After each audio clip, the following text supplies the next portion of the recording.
Welcome to the Ari Hoffman Show on Talk Radio 570 KVI, your home for the politically homeless, streaming live at KVI.com and the KVI app. If you want to be part of the most dangerous show on the airwaves, call or text the Warrior Injury Law Studio line at 206-421-5757. That's 206-421-5757. Yes, I made it back from New York. No thanks to Alaska Airlines. Got stranded in Portland, too. I'll tell you all about it.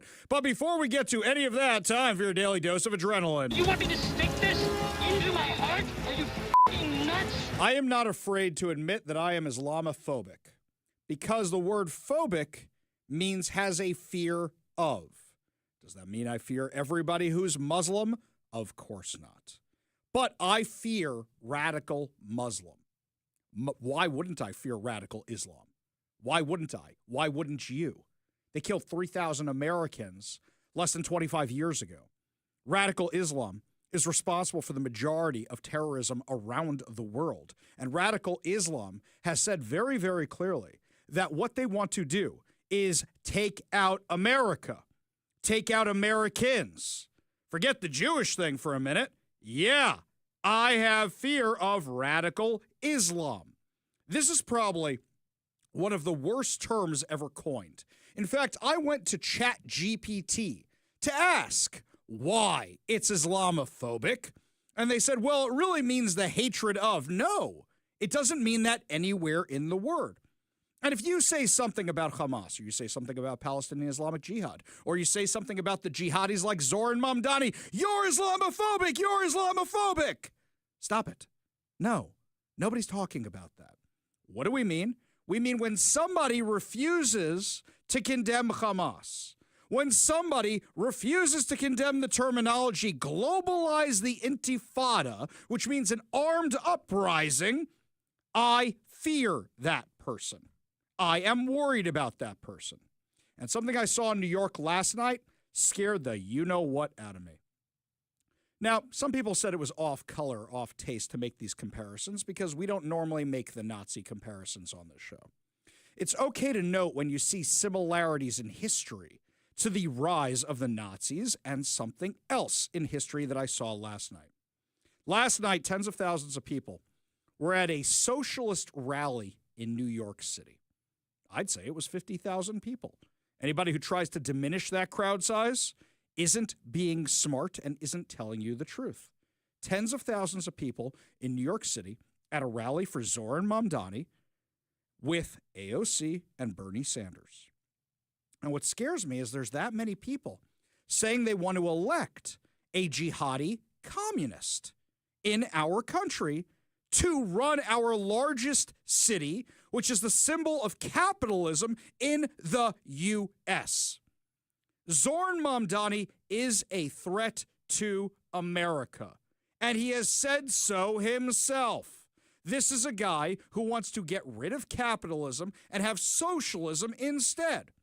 Now, a lot of people are talking about the Mamdani effect of socialism spreading across the U.S. And anybody who lives in a blue city or a blue state knows it's not Zoran Mamdani and his effect that's spreading across the U.S. It's socialism, and Zoran Mamdani is the result of that. Fox News did a story today about how Zoran Mamdani is not the only one in the U.S. that people are watching for the socialist revolution. Give a listen. Free lawyers for illegal immigrants, and there's more where that came from. But he's not the only one. Across the country, there are more. Two more examples. In Minneapolis, Omar Fateh is running. He wants to fund non-police programs, keep homeless encampments, and stabilize rent. You hear that a lot from the socialists, and you can understand why. Rents are high.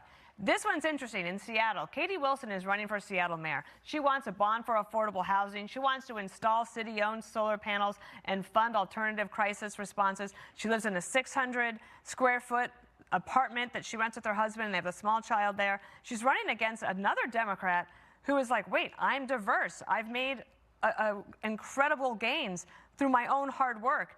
But she is in the lead. They're in the lead because they're promising things they can't deliver. And by promising these freebies and these giveaways, the useful idiots are following along with them, thinking they're actually going to get these things.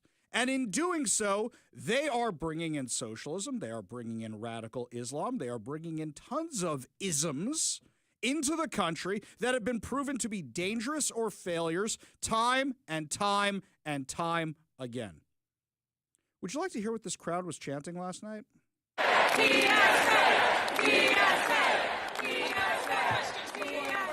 you know what that is? DSA? That's the Democratic Socialists of America. The Democratic Socialists of America want the end of capitalism. They want the end of America. Would you like to know what they were doing on October 7th?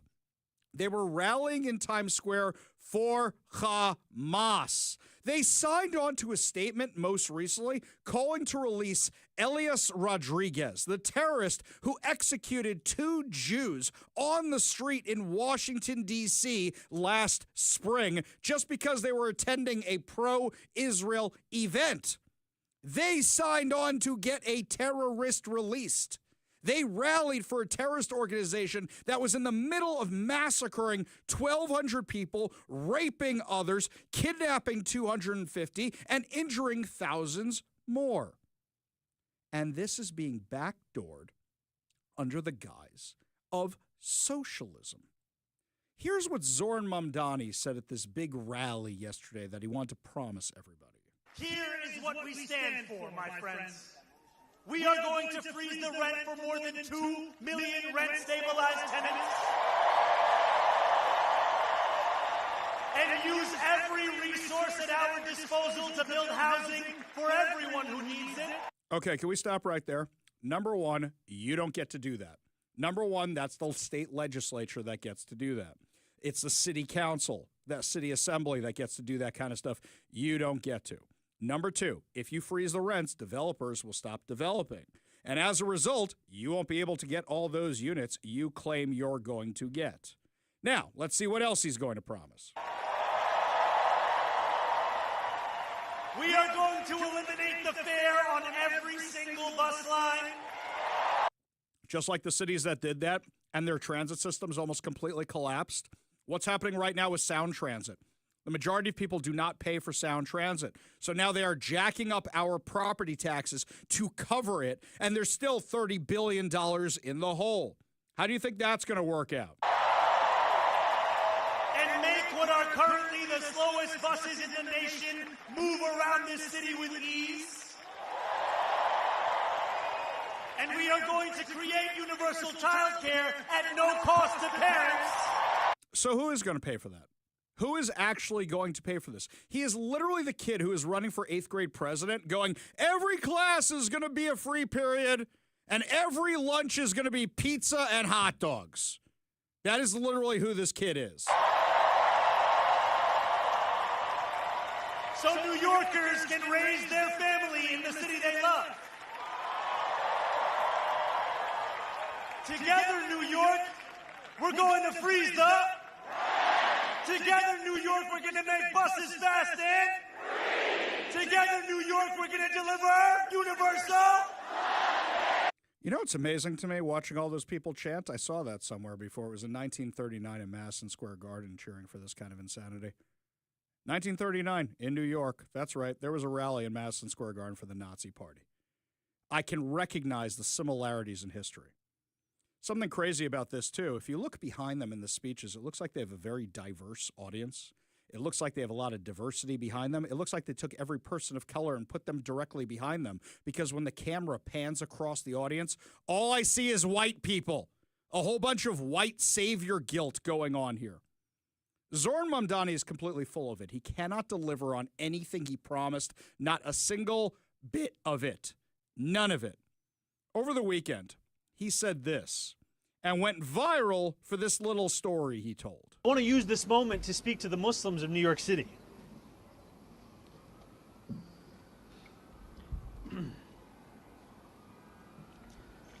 I want to speak to the memory of my aunt.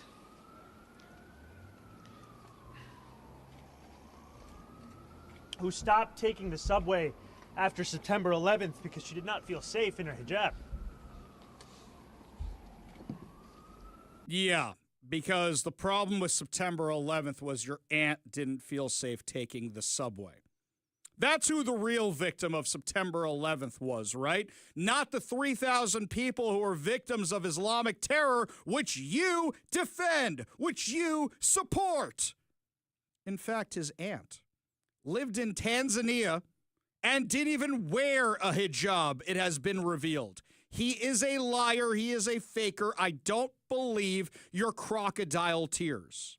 This whole thing about Islamophobia after September 11th was debunked so many times, and yet everybody went crazy trying not to offend anybody who's Muslim by refusing to say it was radical jihadis who attacked us on 9/11. It's crazy to me we still have to dance around this issue. Facts are facts. Do you remember a few years ago there was a controversy at the 9/11 Museum where they didn't want to say it was radical Islamic jihad that attacked us on 9/11? They didn't want to really say who Al-Qaeda was. Good thing they finally updated that exhibit. I know what Al-Qaeda is. I know what radical Islam is. Do you remember the news reports on 9/11? Here's the news reports that day that you may have forgotten about. We're going to show you from the West Bank. These are Palestinian celebrations in the wake of Tuesday's terror attacks in the United States. Apparently, Palestinians took to the street chanting, "God is great." People were throwing candy, distributing candy to passersby.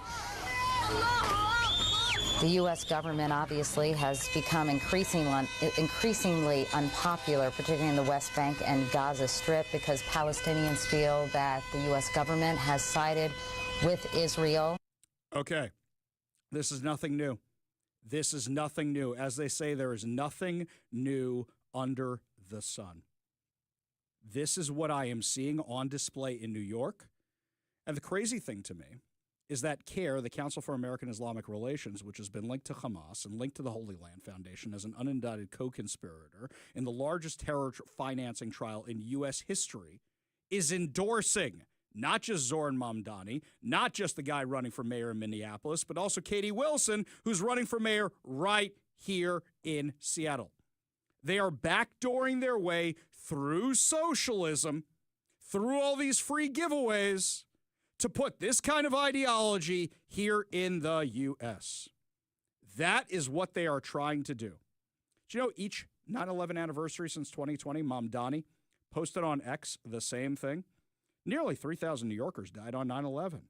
19 years later, 18 years later, 20 years later, 21 years later, 22 years later, he says, "We mourn our neighbors who died that day, the hundreds and thousands who died in the wars that followed, the unknown millions injured and displaced. In their memory, we work towards a better world." He copied and pasted this every single year.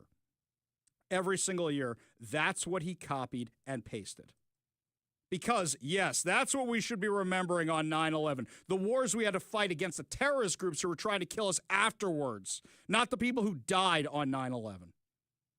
Do you remember this quote? "We will take America without firing a shot. We do not have to invade the U.S. We will destroy you from within." That was First Secretary of the Communist Party of the Soviet Union, Nikita Khrushchev, on November 18th, 1956. When I saw this rally yesterday, that's what it made me think of. That. And what's crazy to me is how many Democrats are going along with this because they see it as a recipe for success, or they're afraid of losing their own power. Last night, Kathy Hochul, who really just wants to stay elected and endorse Zoran Mamdani, hoping that he would endorse her, and then he didn't. Last night, she was on stage. And while she was on stage, she is so desperate for power that while she is being booed, while she is being jeered, while they are chanting against her, is happily on stage with Zoran Mamdani, AOC, and crew. We need more child care. And it has to be universal. Child care for everyone who wants it. So here's what we're going to do.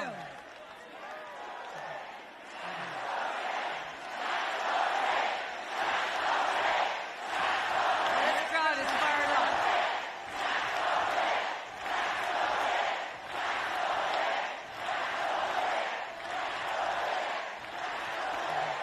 All right. I can hear you. So they're saying tax the rich, if you couldn't understand them. And she says, I can hear you. And they're all excited about it, right? That's what she wants too. And then today, when they ask her about it, because let's not forget, she's in a tough race against Elise Stefanik. What does she say? I thought they were saying "Let's go Bills." I wasn't sure. I mean, when you're up there, I heard some noise. I heard a lot of cheers. But later on, it became clear to me that I know there's passion for that. How do you hear tears, by the way? That's number one. Number two, anybody here a football fan? Let me tell you this. Nobody in New York City, which is where this rally is cheering or chanting, "Let's go Bills." According to New Yorkers, there are two football teams, the Jets and the Giants. Bills stands for Boy, I Love Losing Super Bowls. And the only people in New York who actually like the Buffalo Bills live up in Buffalo. We don't consider them a team, which is ironic given the fact that the Giants and the Jets play in New Jersey. When I think of NFL football fans, I'm sure they're going to a rally like that, especially that large of a chant. Yes, at a exactly. rally like that. Who are the ones who can afford NFL tickets for a second here? Can we be real about that for a second? But I think it's apolitical. I think it's bipartisan that nobody in the greater New York City area is chanting, "Let's go Bills." What is this, a Let's Go Brandon moment? We have our new Let's Go Brandon moment. That's what it is. Yes, tax the rich sounds a lot like Let's Go Bills. I do have to be honest. I had no idea when I put that audio in and listening to it now what the hell they're saying. So it's hard to hear over the video recording, which went through 10,000 shares on social media before I get it. But I'll tell you, there's multiple other times they chanted "tax the rich" while she was speaking. They chanted it 3 other times. So for her to say, I don't know what they're cheering while they're screaming at you, give me a break. When they're holding up the signs that say "tax the rich," here's something else, right, Kevin? If they're holding up signs that say "tax the rich" and you're seeing those in the crowd, oh, that's what they're saying. Oh, I get it. I hear what they're saying. If Zoran Mamdani and others are leading them in "tax the rich" all night long, you know what they're saying. But he wasn't the only one speaking on stage last night. AOC was rallying up the crowd as well with her new Blazing Saddles accent. City was built by the Irish escaping famine, Italians fleeing fascism, Jews escaping Holocaust, Black Americans fleeing slavery and Jim Crow, Latinos seeking a better life, Native people standing for themselves, Asian Americans coming together in Queens, in Brooklyn, in the Bronx, in Manhattan, in Staten Island, in this country. Oh, it's a Howard Dean moment right there. We're going. That's the real Howard Dean moment. I was just thinking, if she does run for president, like the rumors are, and that's what you're going to be getting all the time. No offense, I don't mean to say it's shrill or anything, but it's shrill. It's shrill, and it's not even me. It's usually other females that I have in my friend circles who end up saying, "That's really annoying." They said the same thing to Hillary about Hillary. They said, it's like, good luck. You know what, good Kevin? luck. Kevin, I think you're approaching this the wrong way. I think you have to look at it with a sense of humor. Who did she sound a lot like to you in that clip? I've been with thousands of men, again and again. They sing the same tune. They start with Byron and Shelley, then jump on your belly and bust your balloon. Yes, that's right. We'll call her Blazing Saddles now. I'm tired. That's AOC. But I find entertaining all things she were talking about. Let's see. Who didn't let the Jews into the U.S. during the Holocaust? Roosevelt. Who did Japanese internment? Oh, right. Roosevelt. Who didn't want to pass civil rights laws? Oh, right. Democrats. Who's responsible for all the misery? When she's talking about fascism, those were socialists. Everything she's talking about was caused by the radical left. That wasn't the only thing she said last night. But we must remember, in a time such as this, we are not the crazy ones, New York City. We are not the outlandish ones, New York City. They want us to think we are crazy. We are sane. If you have to say you're the sane ones and you're not the crazy ones, guess what I assume you are? Guess what I assume? And plus, the definition of insanity is doing the same thing time and time again, expecting different results. So you're going to do socialism right this time? It just hasn't been done right before? Give me a break. I can't listen to her voice anymore without hearing this. I've been with thousands of men, again and again. They sing the same tune. They start with Byron and Shelley, then jump on your belly and bust your balloon. I love this text here from Matt. He goes, where are the white women at? They're in the crowd at the AOC rally. That's where they're at, Matt. Lots more to discuss as the show continues, my friends. When we come back, is the same insanity heading our way to Seattle, or is New York just following our example? And can Bruce Harrell survive this election? We'll tell you what's going on when we come back. You're listening to the Ari Hoffman Show on Talk Radio 570 KVI. Give me a hell yeah!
So, my friends, there is this poll out in the field right now, which is talking about how Bruce Harrell is trailing Katie Wilson. The problem with the poll was it's by the Northwest Progressive Institute, which is basically this hardcore lefty who's in his basement and somebody gave him money for polling, and he never releases what the poll data is actually based on. Now, mind you, do I think Katie Wilson has a good chance of winning? You betcha. Why do I think she has a good chance of winning? Because Bruce Harrell's been an absolute disaster. So a lot of people are going to say, yeah, well, we'll try that. As I said time and time again, as bad as Katie Wilson is, Bruce Harrell dug his own grave on this one because he basically did nothing for the past few years. Nothing at all. He was elected as a return to common sense coming off the summer of love craziness. And rather than a return to common sense, we just got to return to pre-COVID, which wasn't good, by the way. Do you remember how bad the homelessness was before COVID? It's all anybody could talk about. It's what the entire 2019 election cycle was about. So this poll that's out there right now, personally, I think it's a dead heat. I think it's a coin toss. And a lot of people are asking me, who do you think's going to win? And I said, look, it is Bruce Harrell's to lose. And if he loses, nobody should ever hire anybody who worked for his campaign in professional politics ever again, because they're the ones who did this. And Bruce Harrell has only himself to blame. He's taken so many hits to the head in football that he can't realize that his campaign team absolutely sucks. They're terrible. They're horrible. At this point, he has nobody but himself to blame. So what is he doing? Flooding everything with press releases. So today, a new press release comes out saying, our recruiting numbers for the Seattle Police Department are up. Look how many police officers we're recruiting. And when I replied to the email I got that said, it's great that you're recruiting everybody, but what's the net number? How many police officers have you lost this year? How many police officers are retiring this year? How many are due to retire next year? Because on the horizon, you're looking at hundreds of officers about to retire, many of whom have told me, yeah, when we're done, we're out of Seattle. We're not staying. We are out of here. Gone. Done. I want to know what your actual net number is. And they didn't have that information available. Why do you think that is? Then they put out this other poll, or this other survey, that says violent crime is down. Really? I'm looking at a lot of these numbers. I don't see what you're seeing. I see a lot of people not reporting violent crime anymore, because what's the point? You get assaulted on the street. Do you tell the police, or you just go to the hospital, get it taken care of, and go home, because you know it's going to be hours before a police officer can actually respond? I don't believe any of this. I don't believe the polls. I don't believe the stats. I am completely apolitical in this race, where I don't want either one of them to win. I want a giant earthquake to happen, and it swallows Seattle whole, and we don't have either one of these fools, and we have to start from scratch. I don't actually want people to die. That's a metaphor. But yeah, right at this point, no matter who wins, Seattle loses. That's where we're at. Meanwhile, got the story you're not going to get anywhere else. Talk Radio 570 KVI, an Ari Hoffman Show exclusive. So we had this one last week. I found out that Washington State Representative Sean Scott, a self-described Democratic socialist representing Seattle's 43rd Legislative District, has been fined again. This time by the Washington Legislative Ethics Board, which ordered him to pay $1,000 for improper use of social media and public resources. Scott, who was already fined over $11,000 earlier this year for campaign finance violations that included using campaign funds for haircuts, so stylish, was found to have violated RCW 42.52.180, which prohibits the use of public resources for political campaigns. According to the documents obtained by our show, the complaint alleged that Scott blocked many people on social media after being criticized for his statements supporting Antifa and pro-Hamas activists who caused more than $1 million in damage during a violent occupation of the University of Washington Engineering Building last May. Although the complaint did not initially cite a specific statute, Board Counsel determined the conduct fell under the state ethics codes. Legislative Ethics Board found that Scott's X account, while labeled personal, contained official and campaign content, including legislatively produced videos and photos, which are considered state resources and cannot be used for campaign purposes. Who could have filed this? I don't know. Who could have done it? Let's go to the paperwork right here. It says a podcaster and radio host. Kevin, who do you think they're talking about there? Oh, it's me. Oh, it's me. Who could it be now? It was totally me. Yes, I take full credit for filing this thing because the guy didn't like what he was hearing and he was blocking people on social media. If you're an elected official, you don't get to do that. Socialists, they always think the rules don't apply to them. This is the guy who got fined $11,000 for other violations, including using campaign funds for haircuts. Man, talk about being vain. We go to the Warrior Injury Law Studio line, take a call from Armin in Maury Island. Armin, what's going on, man? Hey, Ari, you kind of stole my thunder there a little bit ago before you went to the last break about AOC invoking, in particular, Jim Crow laws. Because as I recall, it was the Democrats in the South who did that. Exactly. Well, here, let's run through the things she was talking about, all right? She said something about Asians. Who did Japanese internment? I think that was under FDR, and he was, let me look in my black book, he was a Democrat. I love when our audience members use my own lines. That's great. That's great, Armin. Hang on. Of course. We're going to do another one. During World War II, who was the president for most of it? I just said FDR. Excellent. Franklin Excellent. Delano Roosevelt. You're and doing he was great. A Democrat. You're doing great. So who's the one who wouldn't let the Jews come here to flee the Holocaust? Oh, just to go back for a moment, after FDR died, it was Truman who took over, another Democrat, who dropped the bombs on Hiroshima and Nagasaki. Wait. Hang on. Did he kill millions of Asians? Hang on a second. Which party was he part of? Yeah, I mean, we could debate the bomb back and forth, and I actually think we shouldn't drop the bomb. But we all get the point. Wait a second. Hang on. What was the Nazi party? What was its full name? Do you remember? Because I remember it had a word in there that AOC likes to use for her political party. Do you remember what it was? National Socialist. You got it. You're there. So hang on a second. We're pushing for the same thing. But AOC, who has been supporting Hamas this whole time and actually demonizing Jews, now is worried about the Jews. Sure she is. Oh, yes, I caught that. About the Jews, yes. Yes, exactly. So she literally named every bad thing that happened to every race because of Democratic policies. Well done, AOC. Armin, appreciate the call. Appreciate you being part of the show. You want to be part of the show, you give us a call or text at 206-421-5757. That's 206-421-5757. Jeff in Kent says, maybe Bruce Harrell's throwing the election. Maybe he doesn't really want it. This is out. That guy wants it bad. He wants to be mayor so bad. He's wanted it for years. That's why he ran in the first place. That's why he ducked out of a city council race, because he was worried about losing to somebody who has a radio show now, because he wanted to be mayor. I love all the people sending me all the Blazing Saddles quotes. You guys are funny. When we come back, my friends, lots more to discuss as the show continues. Could we see a Vance Rubio ticket in 2028? Looks like Trump is excited about it. Does that mean Trump's not running for a third term? Oh, the media's having a meltdown. We'll tell you all about it when we come back. You're listening to the Ari Hoffman Show on Talk Radio 570 KVI.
The faux outrage over Donald Trump's new ballroom, the big, beautiful ballroom at the White House, reached a crazy level over the weekend.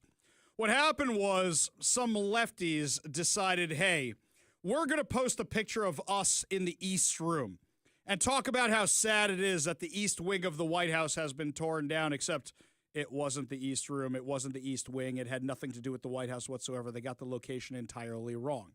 So, of course, this new social media trend comes out where people are posting pictures of themselves and their spouses at places that are not the East Wing of the White House. I said it'd be really funny if somebody made a picture of me and Mike and Kevin and young Zach and Phil standing in front of the Kingdom, right? And going, here we are in front of the East Wing of the White House. You'll never see it again. Isn't that sad? Isn't that oh so sad? You just put that picture right there. Man, I got to get some better Photoshop skills. We'll just throw that one up there. I think that'd be pretty entertaining, right?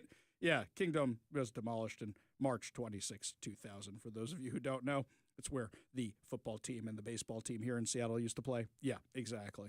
People are losing their minds over it. As if he hasn't been talking about this for years. This is 2016, by the way. From China, they're getting these big, beautiful, they put a tent on the White House. We don't have a ballroom at the White House. I offered, by the way, Jerry, years ago to build a ballroom at the White House, free of charge, $100 million ballroom. I said, we'll get the top 5 architects in America.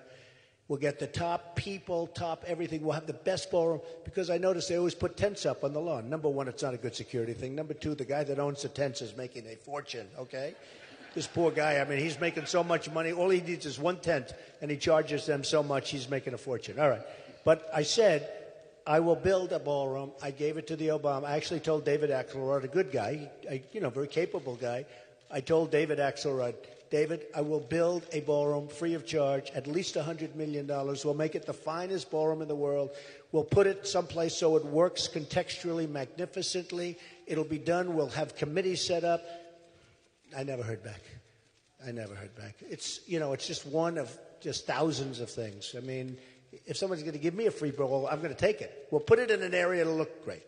But, we don't have a ballroom at the White House. I love the faux outrage over this. We went through all this last week. I was talking about how they have to rent all this stuff. I was talking about how they have to rent tents and rent halls and rent other places to go because they don't have one of these things at the White House, and it's not safe, and it's not secure. You know what, Kevin? Now I'm mad about it. They could have rented my old inflatable tavern that I had for the Bounce House Company. Holds 50 people. We could have set that sucker up in half the time. I would have charged them a fraction of the price of Tent Man. Granted, you could only fit a fraction of the amount of people. You know what? It would have been worth it. I would have bought a bigger inflatable tavern. It would have been great. Set that sucker up. Would have been a lot of fun. Got a fake fireplace that inflates in the corner. Would have been spectacular. Why stop there, though? Let's put the slide out there. Let's put the bouncy, all of it. See, Let's now do it you're all. talking. Now you're talking. Wait, I'll bring in my disco dome. That one had a disco light in the ceiling, and it had speakers in it. You could play music. I think that instead of the election night balls, the inaugural balls, you just take the first lady and the president, you put them in the Bounce House. Yeah. See? I think we're thinking too small with this whole ballroom thing. Meanwhile, question is, who's going to be the next president of the United States? Gavin Newsom over the weekend says he's considering running for president. Oh, what gave it away? The podcast? What gave it away that Gavin Newsom's considering running for president of the United States? Gee, I'm so surprised. Oh, never saw that one coming. No. So, President Trump loves trolling the media, and they're asking him if he's going to seek a third term. And anytime he says that, the left-wing media goes bonkers. Here's what he said on Air Force One when coming back from Malaysia. For 2028, they're very good people. Well, we have great people. Well, I don't have to get into them, but we have one of them standing right here. We have J.D., obviously. The vice president is great. I think Marco's great. I think, I'm not sure if anybody would run against us. I think if they ever formed a group, it would be unstoppable. I really do. I believe that. I would love to do it. I have my best numbers ever. It's very terrible. I have my best numbers. If you read it, am I not ruling it out? You'll have to tell me. All I can tell you is that we have a great group of people, which they don't. They have Jasmine Crockett, a low IQ person. They have AOC's low IQ. You give her an IQ test, have her pass like the exams that I decided to take when I was at Walter Reed. Those are very hard, they're really aptitude tests, I guess, in a certain way, but they're cognitive tests. Let AOC go against Trump. Let Jasmine go against Trump. I don't think Jasmine, the first couple of questions are easy. A tiger, an elephant, a giraffe, When you get up to about 5 or 6, and then when you get up to 10 and 20 and 25, they couldn't come close to answering any of those questions. I just have this picture. In my mind of Trump taking a cognitive test, because they make you do that when you're president. Everybody's freaking out about an MRI. Do you know the test they subject the president of the United States to? It's amazing what they were covering up for Joe Biden. But I just picture Donald Trump. They're showing him flashcards, having him identify these things.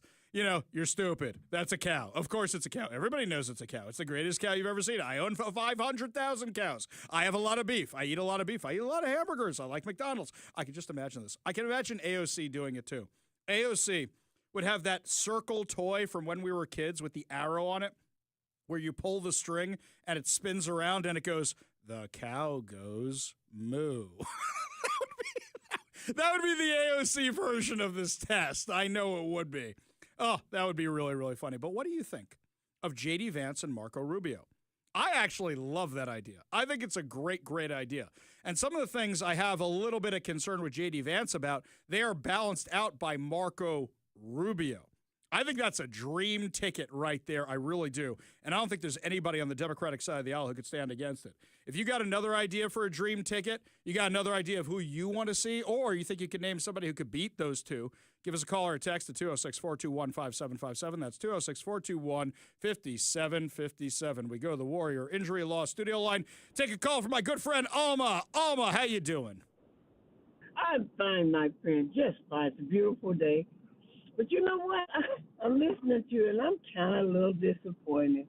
There are kids without health care. There are kids losing their food. And they got the big old ballroom. That's me hoping that they don't take my health care away. I have diabetes and things. I'm just so sad. And let me say one more thing. Jasmine Crockett will run a ring around that around that band. Okay, hang on a second, Alma. Let's take this a piece at a time, okay? A little piece at a time. Okay. All right. There are so many better candidates than Jasmine Crockett who could run for office. Don't you think there are better candidates out there than Jasmine Crockett? Oh, okay. I will give you this. I don't like Obama as a politician. I think he is more qualified than Jasmine Crockett. She just yells a lot, right? Oh, yes. Yes. That woman is smarter than any of the politicians up there. She's a lawyer. She owns her own firm. That lady, the only thing that wouldn't, because a lot of people aren't ready for the race thing. But I put Obama and California, what's his name? Gavin Newsom? Guy in California. Yeah, that's the... Wait a second. Alma. This guy has presided over the biggest homeless disaster. This guy's state is going bankrupt. This is the guy who locked everybody out of their businesses, but meanwhile had no problem going to fancy restaurants during COVID with his own health department in violation of his own rules. This is a guy who sent COVID-positive patients into the nursing homes. And you think he should run for president? Yes, and this is the guy in the White House who he let people die with COVID. The guy in the White House ran the nation into a hole. The guy in the White House is going to send $30 billion to, is that Venezuela? That's that guy in the White House. He don't care about us in the United States. Well, I'll tell you this, Alma. For a guy who doesn't care about us, he sure donates a lot of his salary to the U.S. government or other causes every single time. He doesn't take the salary, Alma. Appreciate the call, Alma. Appreciate you being part of the show. Gotta run. We got a whole lot more to discuss as the show continues, including Bob Ferguson suddenly in favor of women's sports. Yeah, that was interesting over the weekend. Tell you what he said when we come back. You're listening to the Ari Hoffman Show on Talk Radio 570 KVI.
A post of our governor's went viral over the weekend, and for all the wrong reasons. You don't want to get ratioed. Ratioed is when you have more negative comments and comments making fun of you than ones supporting you. So this is what Bob Ferguson... Yeah, it's not my name. All right, Turd Ferguson. This is what he wrote over the weekend. Washington is proud to be the best state for women's sports in the country. Are you kidding me with this? As a softball dad, women's sports is a big part of my life. I asked my daughter, Katie, what softball meant to her, and she said it was character building. That's the best answer I could have gotten as a parent. I'm grateful for all the role models who have broken barriers to inspire Washingtonians like my daughter to do great things on and off the field. Happy Women in Sports Month. Do you mean the men who identify as women who have broken barriers to cheat in women's sports? Oh, right. Your daughter probably goes to private school. In fact, pretty sure she does go to private school and may not have to deal with this depending on what league she's in. But, you know, there's a lot of girls who don't have women's sports anymore because you supported the dudes trying to destroy women's sports. Yeah, well, who gives a damn? So, according to hecheated.org, Washington is actually one of the worst states in the country for women's sports. Men and boys have been allowed to steal at least 175 first-place medals and 362 top three finishes from women and girls in in-state competitions. This includes at least 2 state championship track and field titles in high school. They have also replaced women and girls on teams, taking playing time away from them, qualifications for championships, and violating their privacy in locker rooms. Girls have given testimony about how they have been hurt by Bob Ferguson's policies and how they have been punished just for speaking out and disagreeing. You literally have this because Chris Rakedall, Bob Ferguson, Nick Brown, and others have been doing everything they possibly can to destroy women's sports. Hey, I speak a little French. You're an ass bite. Pardon my French. Yeah, that's Bob Ferguson. You call him out, he gets very, very defensive. He gets very, very mad. Yeah, seriously, you guys saying, oh, we're all about women's sports? Spare me. Spare me. Unbelievable. We go to the Warrior Injury Law Studio line. Take a call from Mario and Kent. Mario, what's up? Hey, Ari, how you doing, buddy? Hey, listen, and you know me pretty well on this, but I was listening to, like, what you were putting on about Zoran Mandani. And basically, he reminds me of the same sheep that stood and listened and cheered on Fidel Castro. Oh, yeah, we're behind you, we're this, that. And they all got one thing in common. They ended up getting to share equally in misery because everybody was taking all the weight. Exactly. Hey, that's redistribution of misery. That's going to work out well for everybody. Everybody's going to get it equally. Yeah, no, that's what equity. It is, my friend. That's equality, man. You know, I've been sounding the alarm. You know, like you know me, I'm an honest kind of guy, and I'm telling you, man, like Carol, like I mentioned to you, those guys are a terrorist organization using a means, you know, an ends to a means to an end, I should say, the old Machiavellian principle that they're going under the guise of socialism to try to take over. You know, actually, Mario, I'll tell you this. I heard Dr. Ben Carson speak at UW last Wednesday night. He was great, but he actually made the exact same point you did. He said, I want to tell you about a guy who was speaking to large audiences, promising them everything, unable to deliver all of it. And those of you who think it's Zoran Mamdani, I'm talking about Fidel Castro. He literally said that at UW last week. No, I could tell you from personal experience because, like I say, I was a boy when I was in my father's store and they took it away from him. My father had to take me out of the store by force because, I mean, I went at these guys. I mean, some people said that I stayed in Cuba, I probably would have been executed for crimes against the state because I made it a point of every time they would speak to me about Castro as a boy, I would say, no, tell that SOB to give my father back his property, and then I'll think about it. And that doesn't mean I'll change my mind, you know? Well, Mario, I'm glad you're here. I'm glad you didn't get taken away by Fidel Castro's goons, and I'm glad you're here to warn everybody about what you saw in Cuba. Appreciate you being part of the show, my friend. You want to be part of the show, you give us a call or a text at 206-421-5757. That's 206-421-5757. I do love the responses to when I asked about JD and Marco. Robin Lakewood says, JD and Marco, thumbs up. Still like Governor DeSantis, Secretary of War. He was in the Navy. Either that, Attorney General. I mean, there are so many jobs that he could do. This is sounding like the dream team. Jeff and Kent says Vance and Rubio times 2 years. Rubio Noam times 2 years, or you mean 2 terms. Then Noam for president. Hide your puppies. Hide your puppies, everybody. President Noam's coming your way. Lots more to discuss as the show continues. How I got trapped in that Alaska Airlines absolute disaster and wound up in Portland over the weekend. Tell you all about that, plus illegal truckers, more accidents, more fatalities. You're listening to the Ari Hoffman Show on Talk Radio 570 KVI.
Welcome to the Ari Hoffman Show on Talk Radio 570 KVI, your home for the politically homeless, streaming live at KVI.com and the KVI app. If you want to be part of the most dangerous show on the airwaves, call or text the Warrior Injury Law Studio line at 206-421-5757. That's 206-421-5757.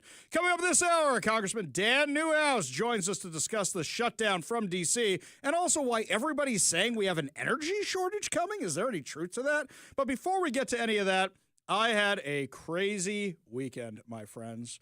Let's go back to Thursday. Those of you who are listening Thursday know we were having massive internet outages here at KVI. The stream wasn't working. The video wasn't working. It was a day. We were having a bit of a day. We didn't have audio clips. It was a mess. Not fun. Internet was completely out. And we were finding out through the course of the show that in addition to us, Alaska Airlines was having massive IT problems. Now, I don't think they're actually related. I think it was coincidental timing. But at the same time, it was interesting to speculate on what was going on with Alaska, but I had a problem. It was my niece's bat mitzvah this weekend in New York, and I had a flight right after the show to go to New York on a red-eye flight, and we had a few other things going on in New York that day. My wife was going to go down to the 9/11 Museum for an interview. More on that another time. I was going to take my daughter out for steak, and we were going to go for bagels, and we had a whole plan. I was very, very excited about Friday in New York City. Well, man plans and God laughs, or I should say the IT department over at Alaska Airlines laughs. What happens? We knew there were all these outages, and I was reporting on it the whole time, but I kept checking my flight status, and I kept saying on time, on time, on time. And the press releases that seemed to be coming out kept saying, your outgoing flights are fine. And I kept thinking to myself, how is that possible? An airplane has to come, but I can't take the chance of missing my flight, so let's go to the airport. My flight was scheduled for 11 p.m. I get to SeaTac Airport around 9 p.m., checking the bags perfectly fine. Nobody says there's any problem. I look at the boards. Everything says on time. But I notice there's this big line going down the middle of the airport. And I figure, okay, those are people whose flights got screwed up. Not going to happen to me. Those are all people waiting for customer service. Never seen anything like it before in my life. But what happens? We're sitting at our gate, and it's a zoo at our gate. And then we get the announcement that our gate has been moved, and our phones update. So the app is updating. You're at a different gate. So we go to a gate a few more gates down. We're out at the N ones, which means you got to take the train to get out there at SeaTac. Then we get it, okay, move to another one. Then what do we get? You have to go back to the D gates. That's where your flight is. So now we got to go back down to the train. I said to my wife and my daughter first, I'm like, wait. Let's not go anywhere. They bounced us like 6 or 7 times. Let's just stay here till it's almost boarding time. Then we'll go back to the D gates.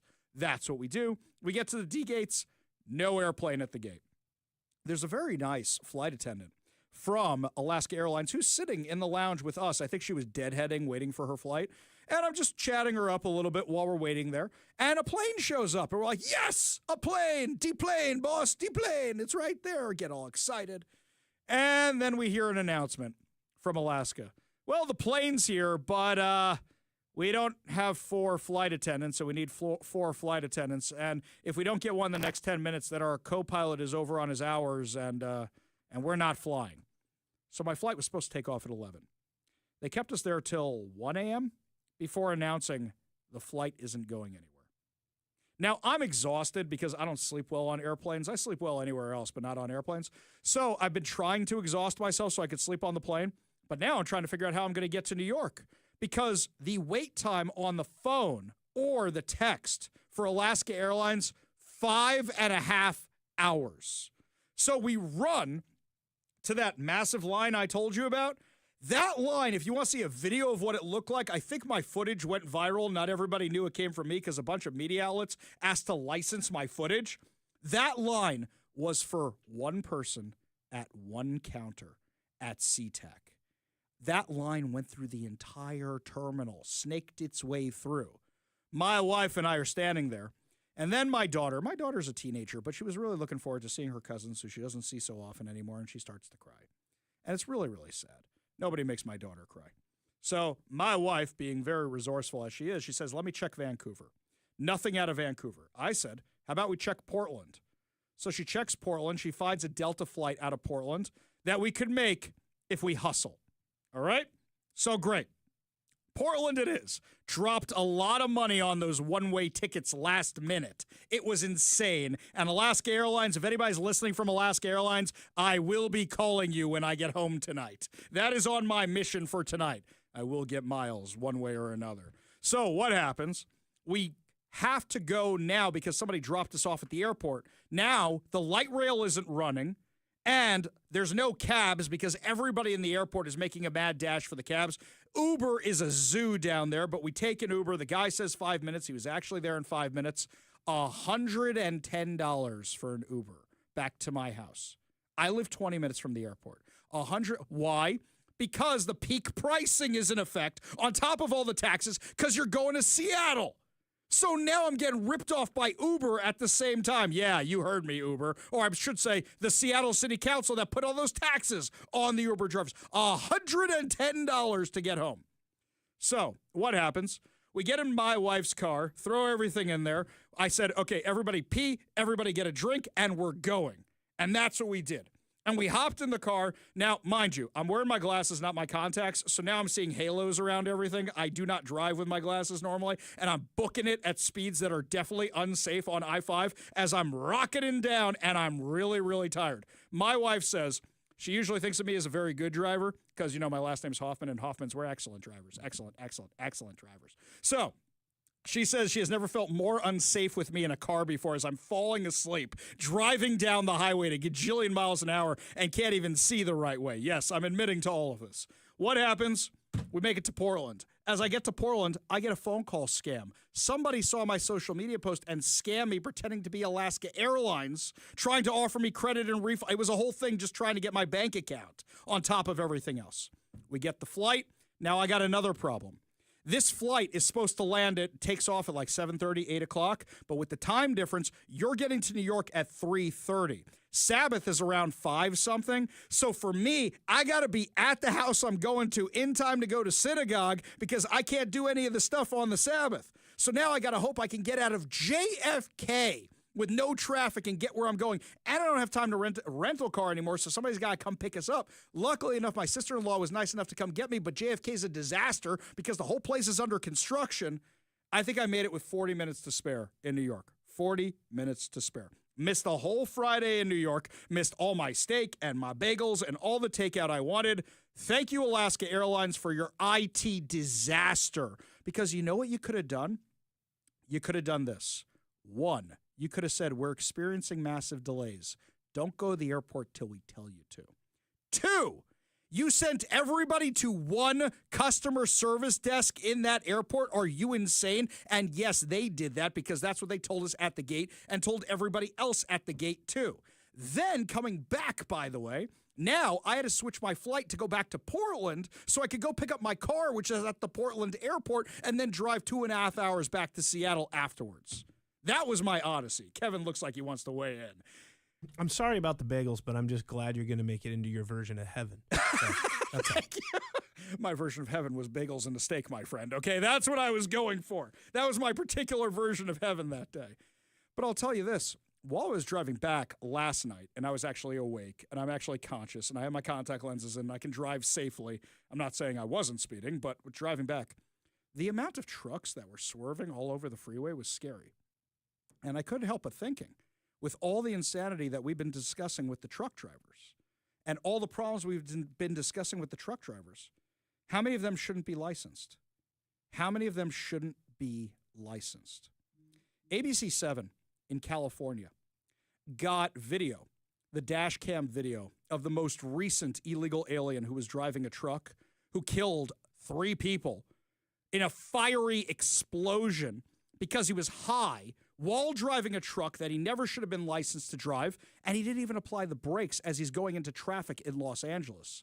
Give a listen to this report from ABC 7. Cam video from inside a Freightliner truck showing the moment the driver plowed into several cars stopped ahead of it on the westbound 10 freeway in Ontario. A total of 8 vehicles involved in the crash. 3 people were killed.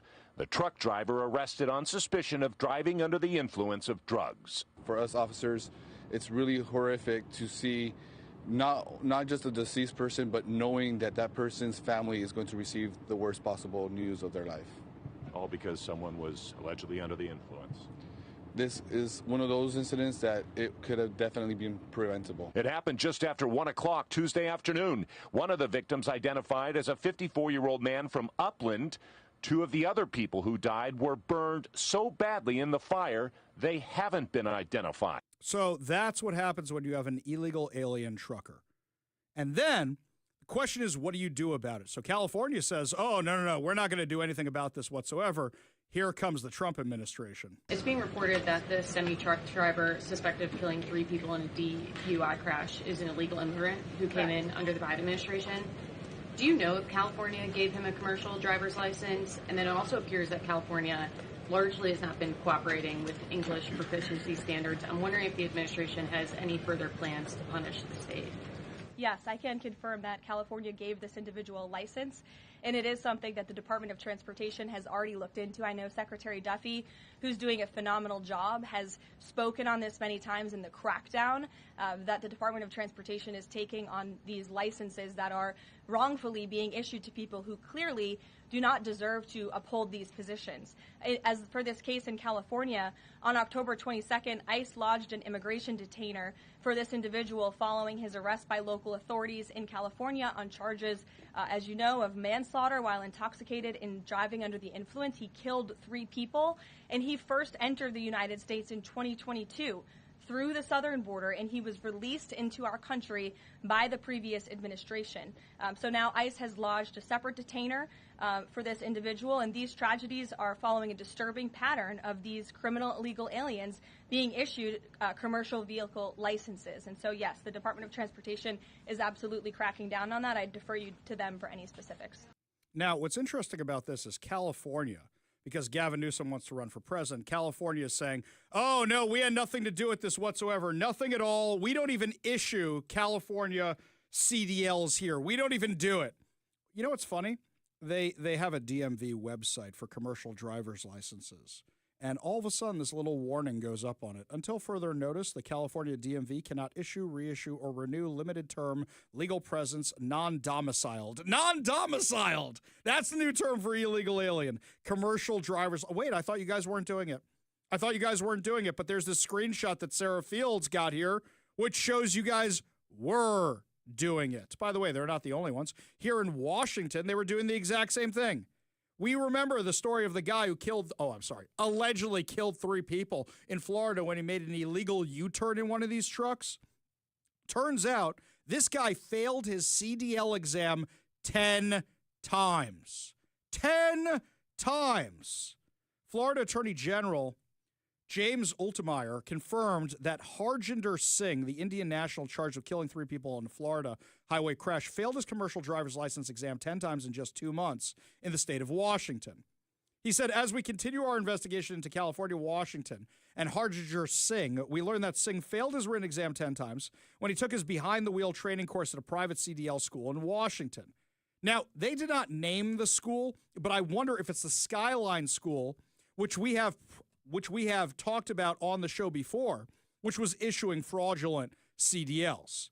According to reporting from Fox News correspondent Bill Malugin, a senior official in the Attorney General's office, confirmed that he failed the test 10 times between March 10th and May 5th.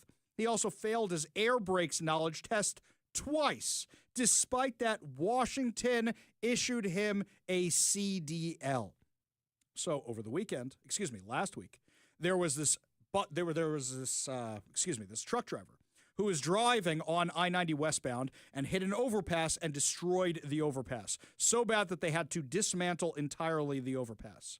Now, I reached out to Washington State Patrol, and I got the information on this guy, and he's a 64-year-old truck driver from Canada. Now, everybody who's in the truck driving business said, what about the pilot car? If you have an oversized load, a pilot car is leading the way, plus you have a permit which says exactly which direction you're supposed to be going in, plus you have a chaser car. So what went wrong here? Also, shouldn't you say, hey, I got a problem, I'm going to pull over and stop because I don't think my load is going to make it under that bridge? They had to take down the entire bridge. It was so bad. All they did was cite this guy for violation of his permit. And now Washington taxpayers are on the hook for having to rebuild this bridge. I don't even blame Bob Ferguson for this one. So how many people are on the roads? And this guy was a legal truck driver. He wasn't even an illegal. How many people are on our roads illegally? We don't even know. There were hundreds of them who were issued CDLs by the Skyline School. We don't even know how many people are on our roads illegally. There was actually some meme fun over the weekend. This one was good. So I put into ChatGPT, I took a picture of the missing overpass and I put it into ChatGPT and I said, add in the General Lee jumping the overpass, and I put it right in there. I like the people who commented, I can hear this picture. You know, you can hear the horn. So then I decided to have a little more fun. I put in Kit from Knight Rider doing the turbo boost, and then people said, I can hear that picture.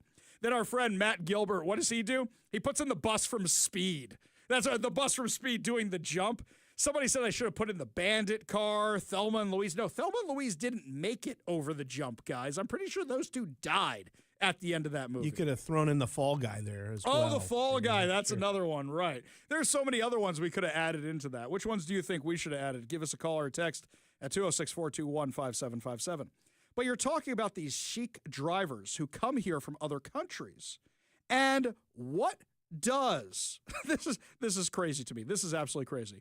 CBS Sacramento doesn't talk about illegal immigrants, illegal aliens being the problem here, illegally licensed drivers. No. The problem is this whole thing is a growing threat to Sikh drivers. I kid you not. Give a listen. Anti-Sikh rhetoric spiked, but legally working Sikh drivers say they're just safely doing their jobs. Your reporter Madison Keevy is live first with answers from a Sikh community leader on the growing threats and harassment he fears may force good drivers to just quit. Right, Madison? Right, Marley. Sikh truck drivers across the state of California are on high alert. They're the backbone of this industry. And when you look at the West Coast, they make up nearly half of all drivers. That's according to that industry leader based right here out of Lathrop. But after those two deadly crashes, many are left worried and wondering if they should keep driving. The roadway risks for Sikh truck drivers is growing, heightened by two deadly crashes where undocumented Sikh drivers have been accused of causing the chaos in just 3 months. I'm not defending anyone. I mean, if anyone did mistake, they should pay for it. They should serve whatever they did. But don't punish everyone just because of one person. Raman Dillon is the CEO of the North American Punjabi Trucking Association, made up of more than 2,000 members. Do your drivers feel safe leaving California? Absolutely not. They are not feeling safe. There are a lot of good drivers, a lot of people that we... Okay, enough of this. This is just like the Islamophobia thing at the beginning of the show. This is nonsense. You know why? If a whole bunch of Jewish truck drivers were here illegally doing this, and I was a truck driver, I would understand if people have some issues. But here's something else. Kevin, correct me if I'm wrong on this. I haven't heard anybody mention their nationality, like specifically saying, oh, it's the Sikh community or anything like that. They keep talking about illegal alien, not licensed correctly. I never hear them even mention the nationality. Yeah, I haven't either. I was trying to figure that out when I was putting that audio in. I was like, what is the nationality of the people that are causing this issue that are illegal? Right. I haven't heard anything. No, because that's not the focus. But here, CBS Sacramento is trying to make it the focus, which I think is disingenuous. I would just say this, though. Also, I didn't realize there's that many Sikh drivers on the West Coast. It sounded like a large percentage of them are, which is, I mean, I don't know who truck drives anymore. Like, I hate to say it because I used to have an uncle who would drive trucks all over the country. Sure. And that was the closest connection I ever had. He would stop when he was driving through at our house. Well, I was actually surprised by this because I thought it was majority Somalian. Because here in Seattle, you see a lot of Somalians in the truck driving business. And I was actually surprised. I don't know the demographic makeup. I don't care what your race is. I don't care what your religion is. I care if you have passed your test legitimately. I care if you know the rules. I care if you can speak English and understand the road signs. I don't care what your nationality is. I can barely speak English, but I can understand those road signs. Pretty soon it's just going to be robots anyways. Exactly. So. It's going to be like that Logan movie where there's the robot trucks as they're trying to save the horses from the robot trucks. They're just driving up and down the street. Yeah. That's what we're going to be seeing soon enough. Lots more to discuss as the show continues, my friends. When we come back, Gavin Newsom for president? Well, he's doing such a bang-up job for California. Yep, it's official, my friends. We'll tell you what's going on when we come back. You're listening to the Ari Hoffman Show on Talk Radio 570 KVI.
California Governor Gavin Newsom says he's open to running for president in 2028, but only after next year's midterm elections.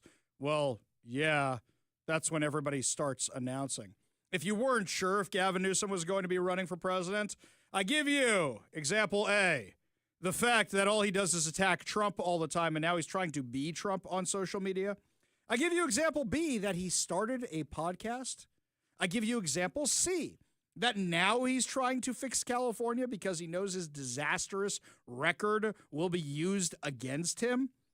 In an interview that aired on Sunday on CBS Morning News, the California Democrat admitted he's considering a bid once his time as governor ends. Asked if it would be fair to say he'd give the run for president serious thought, he replied, "I'd be lying otherwise." We now have exclusive audio of that interview. Yeah, you see, Auntie Nancy told me that. She'd help me get all the money to be president. And then I could go surfing all the time. And then I could lock down everybody's businesses. And there's going to be poop everywhere and homeless everywhere. But I get to go surfing. So I get to go to my wineries. And I get to go to the French Laundry. It'll be great. It'll be fantastic. It'll be wonderful. And then I can have affairs with as many people as I want. I'll be just like JFK. Come on.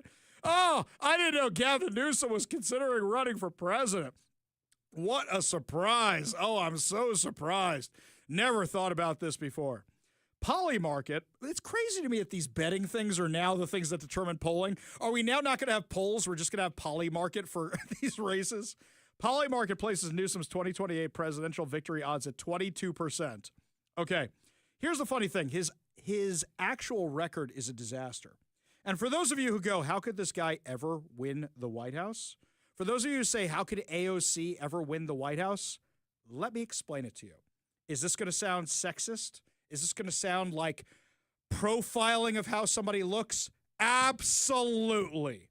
You ready for this? Let's do Gavin Newsom first.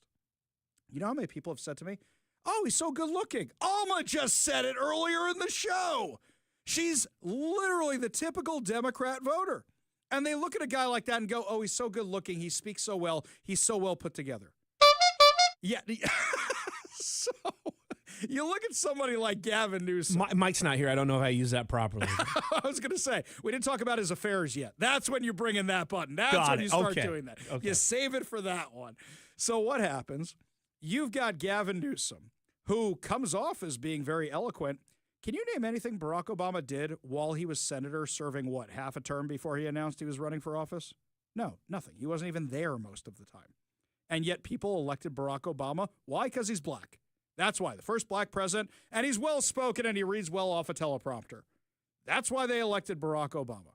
Yes, Gavin Newsom can win. Yes, Gavin Newsom can get elected because there's a lot of people who go, yeah, he's not Joe Biden. We could vote Democrat all over again. To the party that lied to you. Gavin Newsom was one of the people lying about Joe Biden. He was one of the campaign surrogates. Never mind the disaster that California is. Never mind the disaster that San Francisco is after he was mayor. And it only got worse from there. Yeah, he could actually win. Why can AOC win? Aside from the socialism and promising people free stuff, do you know how many incels there are out there who going, so you say I have a chance with her? You think you're saying there's a chance. Oh, I like the way she looks. I'm going to vote for the better looking gal. I kid you not. I have had people tell me this, and I want to smack them upside the head, but I really like not going to jail, so I'm not going to do that. Yeah. Was that right that time? You're close. You're getting it. You're getting better at it, Kevin. You're getting better at it. But seriously, people look at her and go, oh, yeah, I'm just going to vote for her. These people can win. They can. Even Gavin Newsom, who's now trying to claim he grew up poor. Have you seen the old pictures of Gavin Newsom? He's wearing a jacket and scarf in class. That is not a kid who grows up poor. Okay, let's take me. I was a kid who didn't have a lot of means, but I did go to a rich kid's school. I know what it looks like when you're trying to look like the rich kids, but you don't quite have it. That's not Gavin Newsom. He looks like he belongs there, and we know his family history of money, and trying to claim you came from humble beginnings just doesn't fly. He was featured as a society kid in a 1991 wine shop article, okay? And it wasn't about him being stricken with poverty and picking grapes and making wine. He was a society kid. and he's trying to claim poverty? Give me a break. This is a guy who owns a whole bunch of vineyards. This is a guy who owns a whole bunch of restaurants. Stop trying to claim poverty. This is a guy who can pay alimony to multiple wives. This is not a guy who can say poverty, poverty, poverty. Give me a break.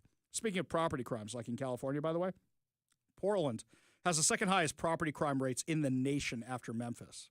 I actually was talking to people in New York, and I said I had to leave my car in Portland. They said, is it still going to be there when you get back? Or are they going to find out it's your car and they're going to vandalize it with the Antifa stuff? I was actually joking with my wife and daughter last night. I said, hey, you want to go swing by the ICE facility? We're here anyway. Let's go check it out. You know what I do like about the Portland airport, though? It's nowhere actually near Portland. It's basically right over the border from Washington. That's a nice little airport. The most Portland airport I could have ever thought of in my life. There's wood everywhere. There's trees growing inside. It's like they got these REI type stores in the airport. I don't know. It looks like everybody in Portland is going camping or a member of Antifa.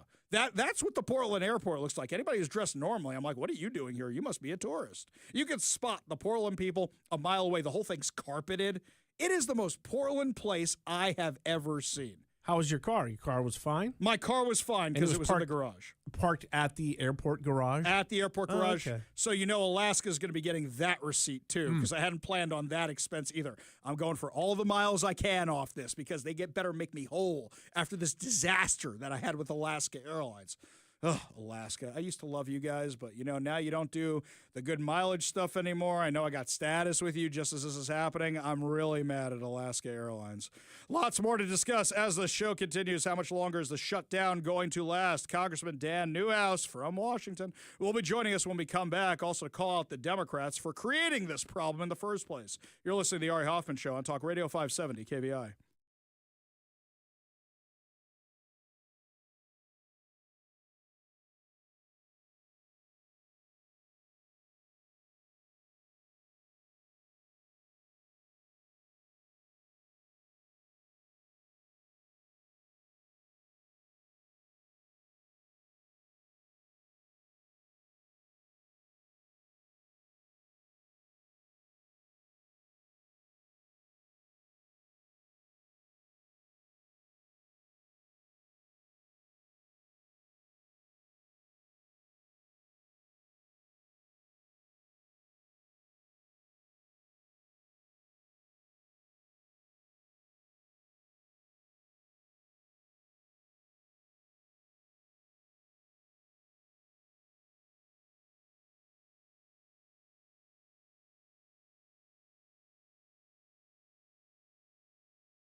Well, my friends, last week we had the Democratic whip, Catherine Clark, admit that shutting down the government and keeping people suffering, families who aren't getting paid. That was leverage for the Democrat Party so they could get their policies in place. It's crazy to me that the Democrats can be so obvious about what their plans are, and yet a lot more of the Americans aren't seeing it that really should be looking at this right now. Joining us now to discuss on the Warrior Injury Law Studio Line, Representative Dan Newhouse from our very own Washington State. Thank you so much for being with us today, sir. Absolutely. Ari, always a pleasure. We love having you on the show. Now, we're talking about a Democratic whip who is literally saying the quiet part out loud. This entire shutdown, they're trying to make people miserable, so that way they'll put pressure on the Republicans to cave. But meanwhile, we've got a clean, continuing resolution just funding the government the way it's been funded, and yet the Democrats won't support it. It's just totally disgraceful what's happening here, Ari. And I think people are starting to wake up to the fact that this is all on the Democrats for one reason. It's all political. You remember last, I think it was March, when Chuck Schumer agonized over the question of voting for the CR, finally did, and then just got his nose bloodied by people in the Democrat Party for supporting a Republican continuing resolution. He didn't want to do that again. He's afraid for his leadership. He's afraid for the primary he might see in the next time he's up for re-election. They are totally catering to the far left of their base, and it's just not good for the American people. When Catherine Clark, the House whip, as you mentioned, admitted that she knows families are going to suffer, but this gives us our leverage. Well, wow, that just tells you all you need to know. Yeah, I completely agree with you.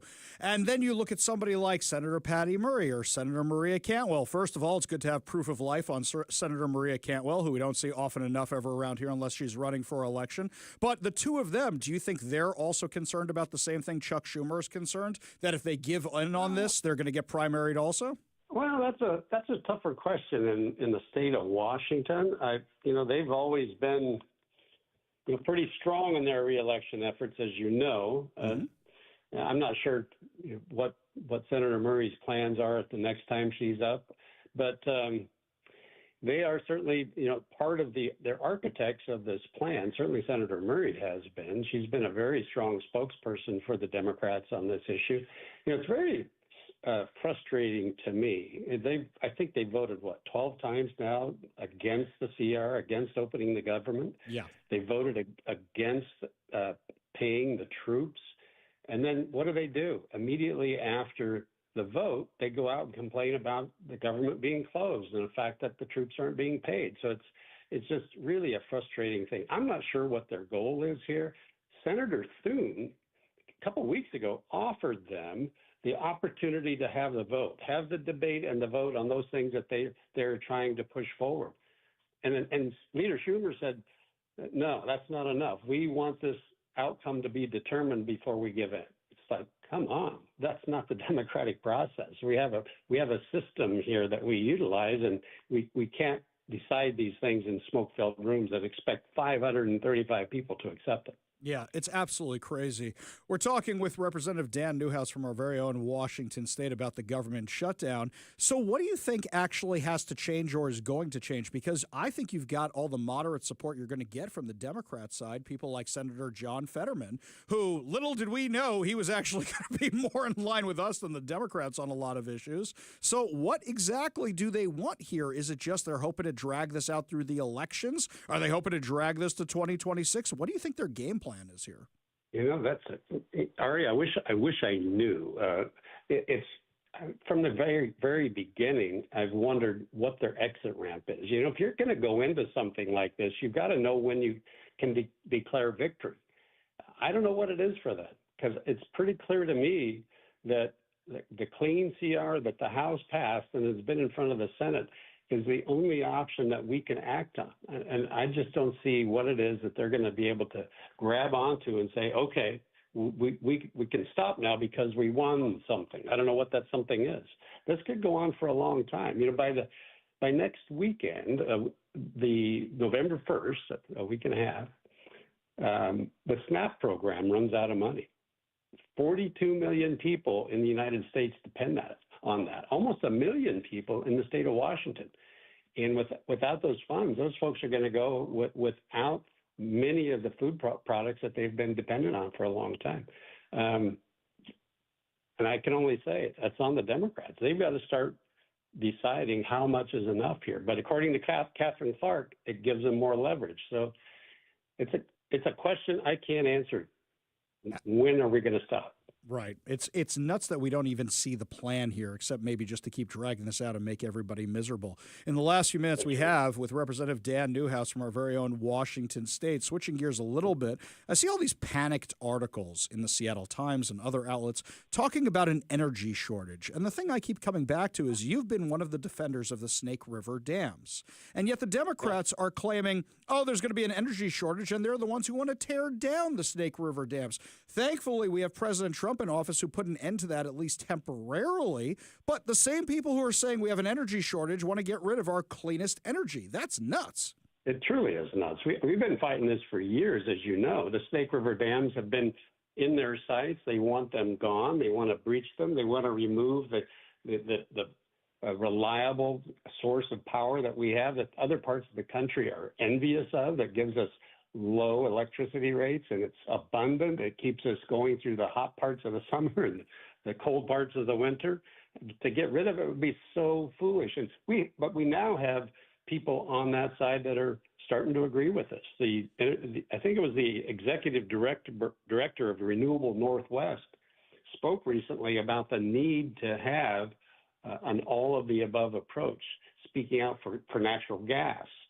She didn't mention, I don't think, hydro and nuclear and coal and geothermal and those things too, but the fact that it's recognized by at least some people on that side that we need baseload energy, that gives me a little hope.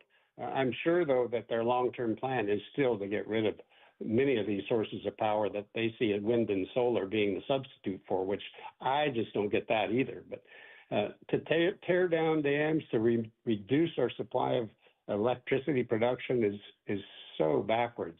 Again, you're bringing up another question that I don't see into their minds, similar to the shutdown question, on what the exit ramp is here for them. Yeah, I really don't understand it at all, especially when you're talking about the Pacific Northwest, where we are now entering the great dark, the big dark, whatever they're calling it on the news stations, where we don't see the sun for a few months. Representative Dan Newhouse, thank you so much for joining us today and being a voice of common sense for our area. I really do appreciate it. Well, like I said, Ari, always a pleasure. Thanks for being the conservative voice in Seattle. Very kind of you to say, sir. We got a whole lot more to discuss as the show continues. You're listening to the Ari Hoffman Show on Talk Radio 570 KVI.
Welcome back to the Ari Hoffman Show. Make sure you don't miss a minute of the show by downloading the KVI app and, of course, subscribing to whatever your preferred podcast platform is. Remember, while you're there, to rate, subscribe, and share so that way you and your friends never miss a minute of the show.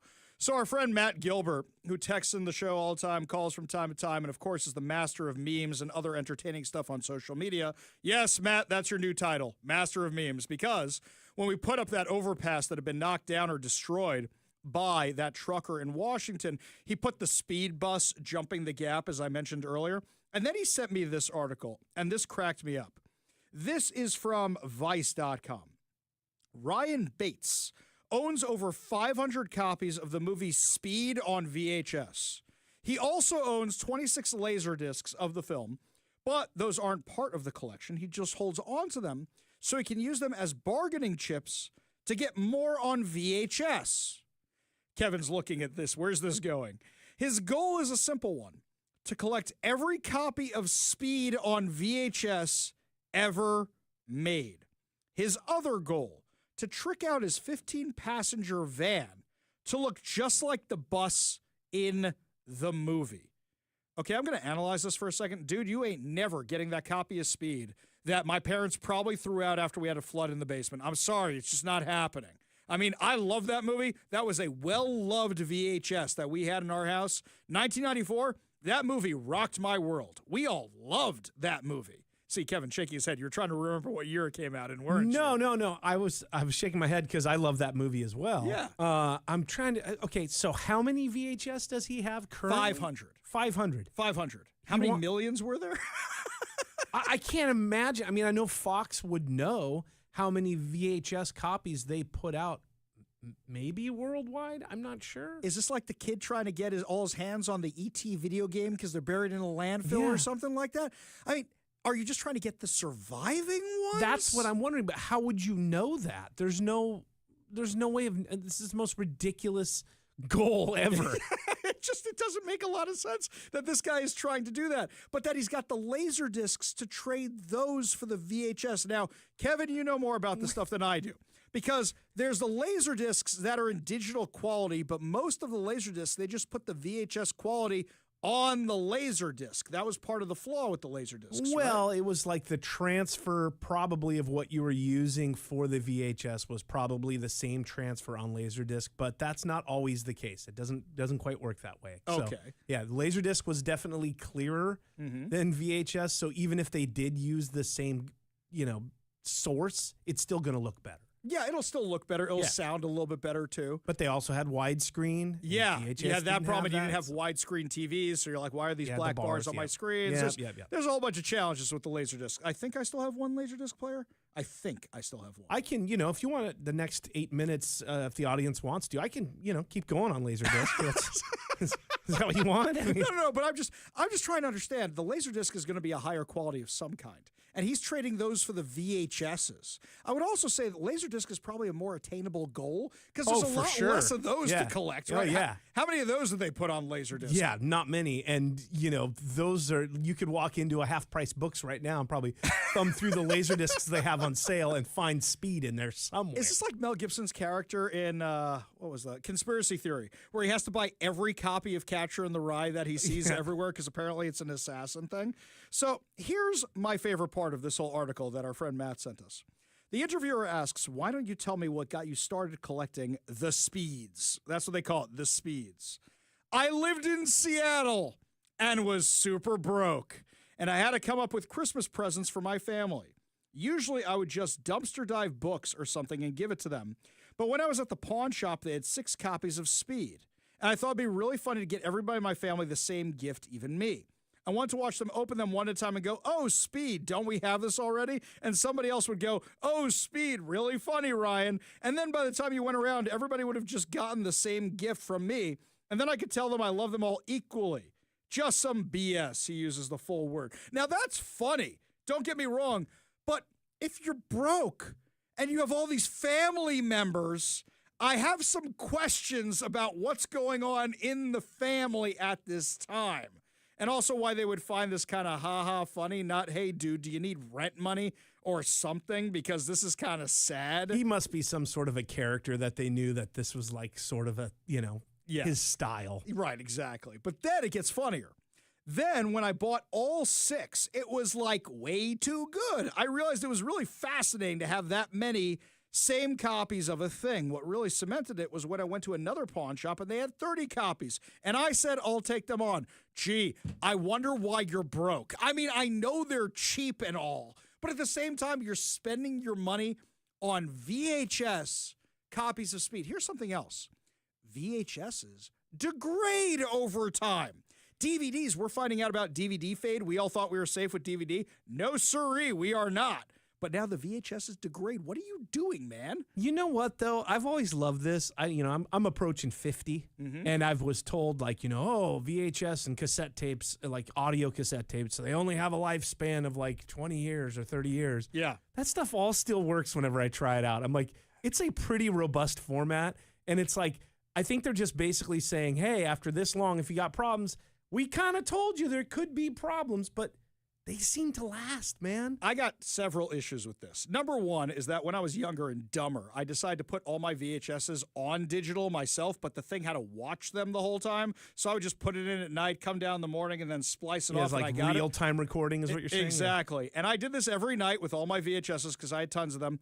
Until the hard drive I put them on crashed because I didn't have a backup. I didn't have anything. So all that time and effort wasted, absolutely wasted. But then the story gets even better. They asked him how many copies he has. And he says, I don't know, like 550 or something. All right, Kevin, let's do a little math. At this rate he's going at, a few years ago, he already has 550. I don't think you're getting the what? Let's say conservatively 10 million copies that are out there. Yeah, I mean, clearly he's joking. Right. And knows that this is an unattainable goal. And even if you could get that many, where would you store them? Yes. Where would you put them? Yeah. Millions of copies of these. I mean, who made Speed? Was it Paramount? Was it? I think it was Fox. I'm Fox. pretty sure it was I Fox. think you're right. It was Fox. Fox made it. Right. Die Hard on a Bus. It was Fox. So Fox makes this. They have warehouses. They have production facilities. Where are you going to keep all this? So they ask him, isn't it impossible to get all the copies of the VHS? And he says, probably because of unknown human forces, the logistics of tracking them all down, and just the sheer expense. I don't want to spend money on this. If copies more than $4, I'll just steal it. So you're stealing copies of Speed on VHS. You might say he has a speed habit. Yes, that is what's going on here, but that's not going to make me stop, he says. That'd be like the same as somebody saying, it's impossible to make the world a good place, so I'm not going to try. Well, you're definitely not trying because you're stealing people's copies of Speed on VHS. Plus, you're actually making them more valuable. If you're worried about the cost going up, if you're taking them out of circulation, you're the reason the costs are going up. This is like one of those things like, you can't tell me or crush my dreams. It's like, no, I can. You can't have every copy of Speed on VHS. It is impossible now. Yes. It's like, enough. There comes a day in every man's life where he realizes he's never going to play baseball. There comes a day in every man's life where he realizes, I'm sorry, you're not going to get every VHS copy of Speed? Can't imagine why this guy's broke. Forget what he's spending money on for a second. The mentality here. The mentality. I mean, he's just trolling whoever wrote this piece, right? I mean, he's liking the fact that he's getting coverage off of this ridiculous, silly thing. Right? Yes. Come on. He's got this thing called the World Speed Project. It's got a Facebook page. This is that means thing. It's legit. Oh, yeah, exactly. Exactly. It's like Homeless Inc. Yeah, look at all the stuff. I wonder if he can get government funding to get all the Speed movies. You know what? I bet you if he says he's homeless and all he wants is to build a house out of collections of VHS of Speed, they would give it to him. I bet you he could probably get that. He lives in Seattle. I want to know, you know what? I got this guy's name here. I wonder. I'm going to start doing a little Googling and see what we can find out about our friend here. If we find out he's part of Homeless Inc. or the Homeless Industrial Complex in some way, I'm just going to laugh and say this is the most perfect metaphor for Seattle. Yes, our Homeless Inc. works as well as a VHS copy of Speed right now. I'll tell you what, every time I'm in a place that's selling old VHS stuff and I see Speed now, I'm going to think of this dude every time. I will as well now, too. Exactly right. But then we get back to the van. He wants to turn into the bus. You know, you could probably buy the bus from a junkyard and not have to convert the thing at this point. There's people living in them right now somewhere. Exactly. Go get one somewhere in Seattle. I'm sure you can find that style of bus. Clearly, it's somewhere. not that difficult. Unbelievable. Oh, Seattle. Of course, Seattle. Thank you, Matt, for sending that story over to us and the entertaining meme. We really do appreciate it. When we come back, my friends, final hour free for all. Your calls, your texts, your stories. Plus, what's going on in the Middle East? And now is Zoran Mamdani involved? Is Marco Rubio involved? Holy cow, what is happening to our world right now? You're listening to the Ari Hoffman Show on Talk Radio 570 KVI.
Welcome to the Ari Hoffman Show on Talk Radio 570 KVI, your home for the politically homeless, streaming live at KVI.com and the KVI app. If you want to be part of the most dangerous show on the airwaves, call or text the Warrior Injury Law Studio line at 206-421-5757. That's 206-421-5757.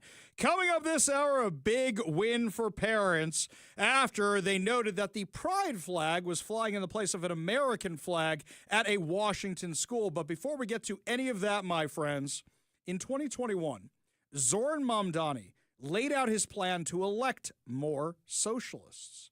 And he was very, very clear about what he planned to do. Give a listen to his manifesto. It can be a very lonely and isolating experience. I'm very lucky in that I have 5 other DSA-endorsed comrades who are with me in the Assembly and in the State Senate.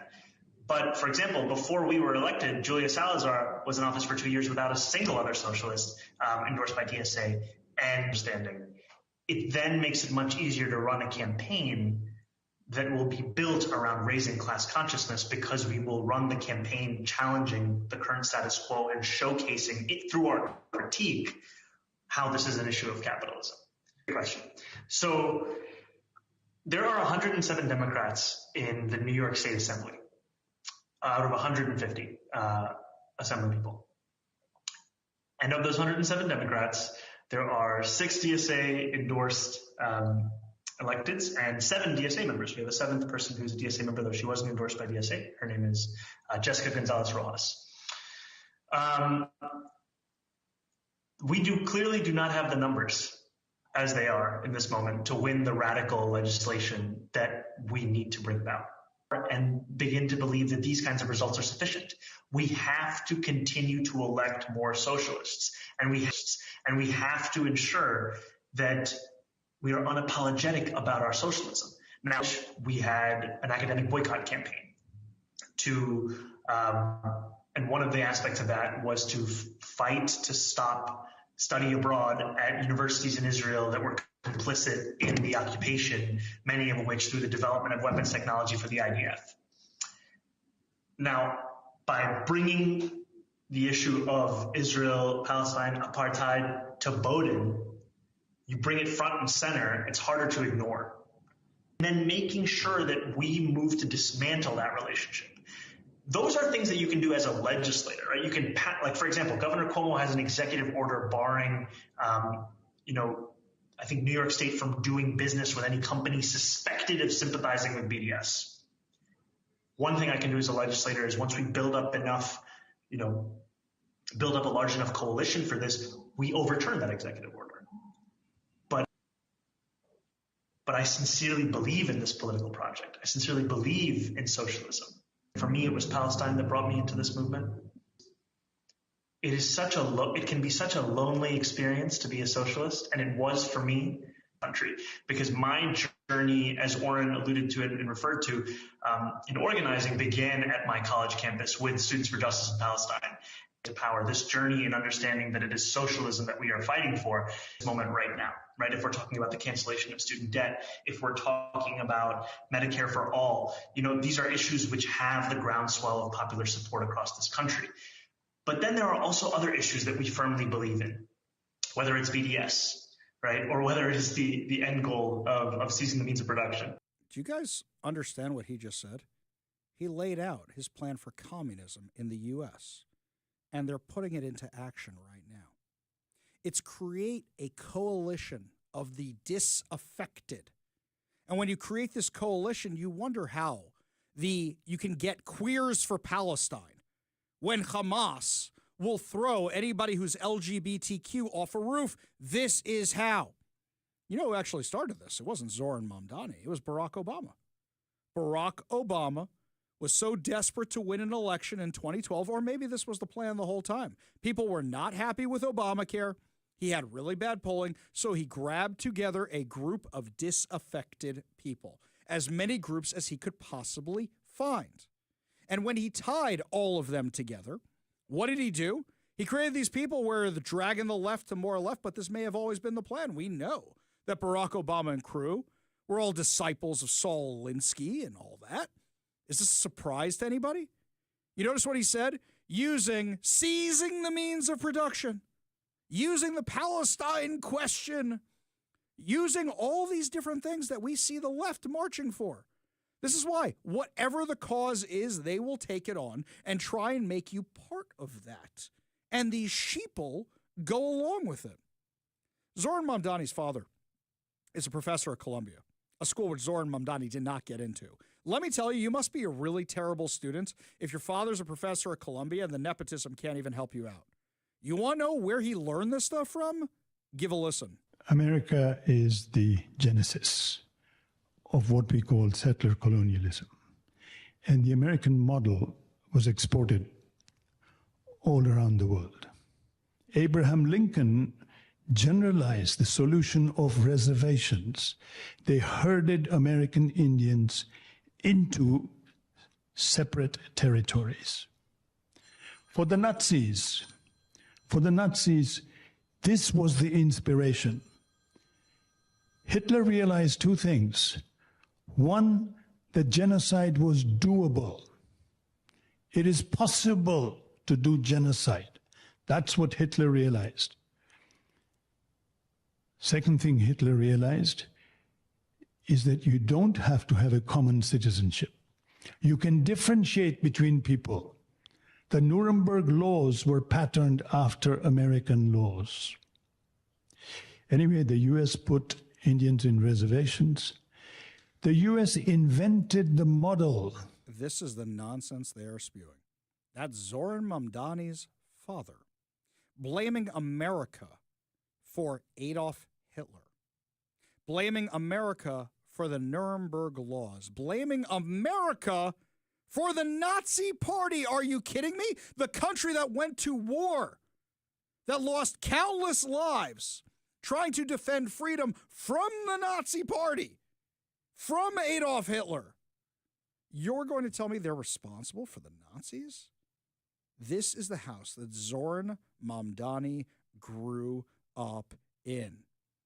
Don't just tell a lie, tell a big lie. Who's doing the Nazi propaganda now? That's what it sounds like to me, is what's being taught in the Zoran Mamdani household. So this big rally they had the other night, tens of thousands of people in New York, in Queens, at a stadium, rallying for socialism. You want to know how you get to a place like this?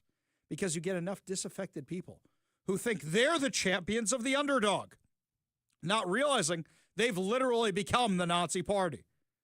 I was a little worried when I saw this big rally in New York last night, because I remember the last time there was a big rally of socialists in New York. It was in 1939 at Madison Square Garden. It was the Nazi Party rally. Last night, here's what they were chanting at the stadium.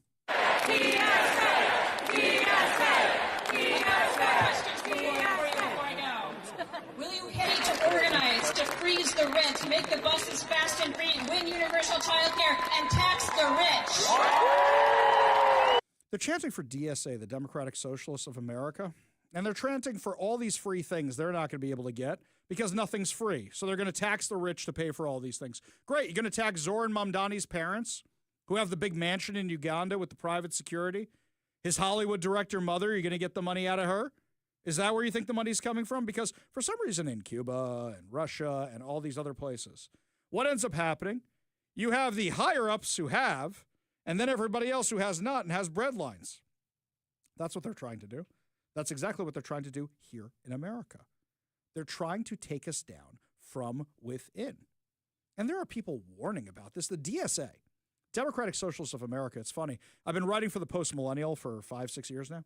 One of the first articles I wrote for the Post Millennial was an op-ed about the amount of anti-Semitism I got when I ran for office. One of the second articles I ran was about where it was coming from. It was coming from the Democratic Socialists of America. And then I followed the Democratic Socialists of America and realized all the offices they were trying to take over. And when they say, oh, there's no difference, they're not communists. No, they're Democratic Socialists. It's not socialism. Are you kidding me with that? Are you kidding me? What you're saying? They're not really in favor of socialism because they put the word democratic before it? Yeah, I'm sure our conservative commentator, Vanilla Ice, can break it down for us. It's not the same. Ours goes ding, ding, ding, diggy, ding, ding. Ding, ding, ding, diggy, ding, ding. Ding, ding, ding. That's the way theirs goes. Ours goes ding, ding, ding, diggy, ding, ding. Ding, ding, ding, ding, diggy, ding, ding. That little bitty change. It's not the same. Yeah, not the same. Not the same at all. Democratic socialism and socialism, they're exactly the same.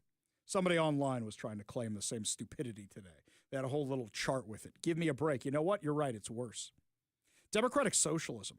There's going to be a story that we're going to be breaking tomorrow, which I just got a hold of today, about how Democratic socialists admit on video that their plan is to use the Democratic Party to infiltrate America and then push socialism on everybody. On everybody. Would you like to hear what Zoran Mamdani was pushing at this rally last night? Here is what we stand for, my friends. We are going to freeze the rent for more than 2 million rent-stabilized tenants and use every resource at our disposal to build housing for everyone who needs it. We are going to eliminate the fare on every single bus line and make what are currently the slowest buses in the nation move around this city with ease. And we are going to create universal child care at no cost to parents. So New Yorkers can raise their family in the city they love. Together, New York, we're going to freeze the... Together, New York, we're going to make buses fast and... Together, New York, we're going to deliver universal... We will make our city one where every person who calls it home can live a dignified life. Till the breadlines start. Because what happens is, who's paying for the universal health care? You're going to run out of the wealthy money eventually. And when you run out of it, you know, if you confiscated all the money from all the billionaires and trillionaires and gajillionaires in our country, you'd have enough money to run the federal government for 9 months. 9 months. That's it. What's going to happen is a lot of people are going to pick up and leave New York. So I was at my niece's bar mitzvah this weekend in New York, and Mamdani was a big topic of conversation. Everybody was talking about it, and the question was, are you staying? How worried are you? At the synagogues I went to, that was the conversation they were having. Because right now, nobody really knows what's going to happen. Is he going to be able to do this stuff? There's something else that somebody told me, is that right now, because of the heightened anti-Semitism, Eric Adams actually put more cops on synagogues to try and keep down anti-Semitism and anti-Semitic attacks. What do you think the first thing Zoran Mamdani is going to do is pull those guards? Here's something else. Andrew Cuomo. We know that Andrew Cuomo, when he was governor, specifically targeted Jewish institutions. This is a guy who during COVID specifically said, we're going after the Jewish institutions, blaming COVID on them. He did that. That is what Andrew Cuomo did. So he's not really that much of a better option. But you think Mamdani can't do the exact same thing? Of course he can. You know, people are talking about moving to Israel or moving to Florida or moving to the suburbs or getting out of New York. The problem is in New York, here people commute to Seattle if they live in the Seattle suburbs. New York, you commute from other places. Your job may be in New York. And the question is, how many companies are going to stay there when he's coming after the rich and the wealthy? They will leave too. This guy could destroy the seat of capitalism, the symbol of capitalism for the entire U.S. And for what? A guy who's never had a job before? This is a guy who was a rapper, a failed rapper. That is his long experience for being mayor of New York, and he rapped about terrorists. He said, I'm in love with the Holy Land Five. The Holy Land Five are the 5 people who went to jail on federal charges of funneling money to Hamas. But he's in love with the Holy Land Five. Charlie Kirk said this not too long ago, and I think the message bears repeating right now. The question is macro Islam compatible with Western values? Macro. Of course it's not. There are 3 major reasons why. Islam does not believe in freedom of speech.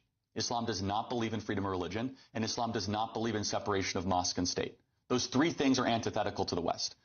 In a Muslim majority country, You are not, most Muslim majority countries, you cannot criticize the Prophet Muhammad. In most Muslim majority countries, you do not have the same robust freedom of religion protections. And finally, whereas we in the West are very careful to try to intermix religion and state, they are commanded to actually go into the state and try to change the state to be more Islamic around the core pillars of Islam. And the last thing I'll finally say is, I cannot see a single Western country that has become more Islamic and has become a better place to live that is happier or freer. By what metric? Just happiness, quality of life? Everything, from quality of life, from cultural cohesion, from whether people want to live there, prior to the native-born fertility rates. Again, people watching this will say is your criticism of the religion itself or not Muslim people? Because there are British Muslims who have been born here. You don't have to caveat it all the time. I know you guys have to because you're British and all that. A culture ceases to exist when we don't have unified language. When you cannot talk to your neighbor. I'm not discounting that there are good individual Muslims. The question that we need to reckon with the West is Mohammedanism compatible with the teachings of Blackstone? Is it compatible with the legacy of Wilberforce? All right. And the great thinkers that have come from this country? And I will say, no, there's a reason why when you go to these Islamic countries that you're not going to see the equal protection of rights, that you do not believe in universal human equality, that you do not believe the same things that we believe in the West, and I think it's suicidal to import millions of them. Yeah, and you know what, just on a passing point on that, it's most of the time, as far as I'm concerned, it's not even multicultural, because there was an example there was a school a few months ago during Easter which cancelled Easter celebrations out of respect for other faiths. So it's not as if the word multicultural and multi-diverse doesn't include Christianity. No, and again, this is the red-green axis, and Britain is at the forefront of this. You have the Marxists that have infiltrated your government and the Islamists that are coming to your country. And when they combine together, they both agree on one thing. They have huge disagreements on a lot. They hate the West, and they want to see it broken. Sound familiar? That sounds pretty familiar to me. That's exactly what you see going on in that stadium in New York right now.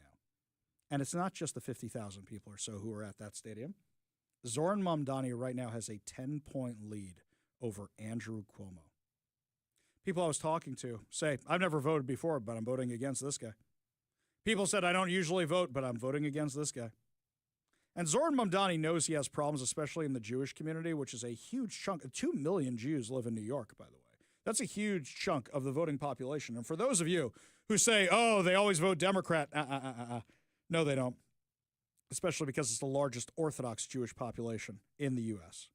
So they're not going to vote for Mamdani. In fact, they're doing everything they can to not vote for Mamdani. I heard a rabbi give a speech, and he was worried about losing the 501c3, you could tell. But he was talking about how important it was to vote this weekend. He was talking about early voting already started. So many people are doing their best to stop Mamdani that even people who hate Cuomo, despise Cuomo, are saying, you know what, we got to back Cuomo. Even people who support Sliwa, who say, I hate Cuomo, they're saying, Sliwa doesn't have a chance. We got to vote for Cuomo. Otherwise, we get Mamdani. That's how afraid people are of Mamdani. And you know, we hear all these voices that caution us. You remember the son of Hamas, the guy whose father was one of the Hamas terrorists, who was going around talking about how evil Hamas was right after October 7th, and he's been out at the forefront of this ever since? Do you remember this debate he said not too long ago? To you, Hamas and Palestinians are the same. They're one and the same. After October 7, yes, there is no difference. Really? The vast majority of the Palestinian people support Hamas. Really? This is a fact.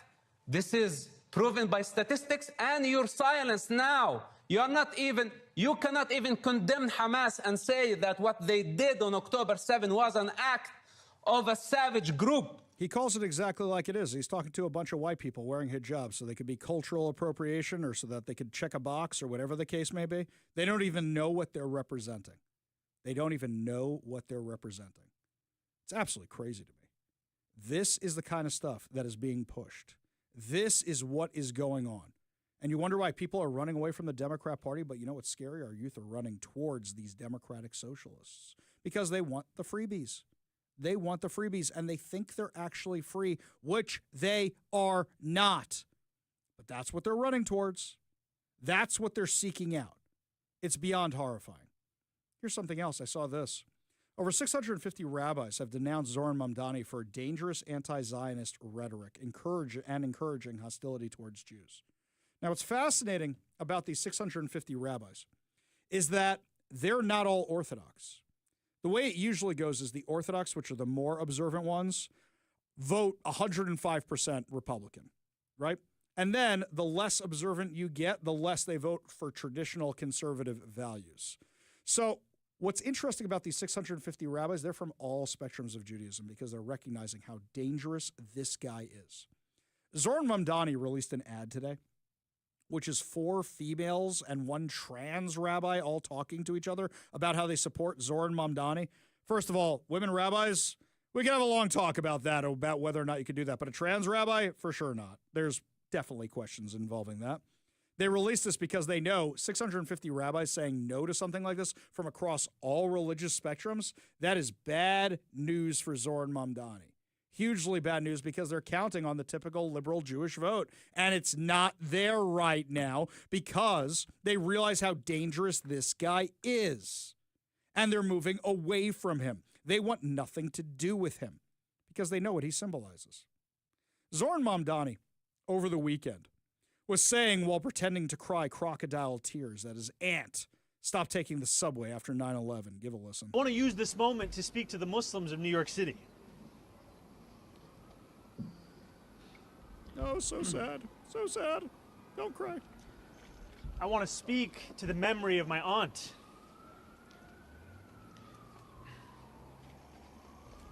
So sad. Who stopped taking the subway after September 11th because she did not feel safe in her hijab. Okay, number 1, she didn't wear a hijab. Number 2, she lived in Tanzania. Number 3, she never lived in New York. He lies. That's what he does. He lies. And all of this socialism, all of this democratic socialism, it's a lie, and people are actually falling for it. If you are listening to our show out in New York, you got to vote. And if you think your vote doesn't make a difference, this time it absolutely, absolutely does. You have to vote. Otherwise, you're going to be stuck with a guy like Mamdani. Lots more to discuss as the show continues, my friends. When we come back, big win for KVI Nation. You guys helped solve a problem at a local school. We'll tell you what was going on when we come back. But first, Todd Herman's Daily Thoughtcast, right now on the Ari Hoffman Show.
I could not have timed this better. Just before we get to the miseducation stuff, Zoran Mamdani has now admitted, because it was revealed that it wasn't his aunt, he has now admitted that it wasn't his aunt.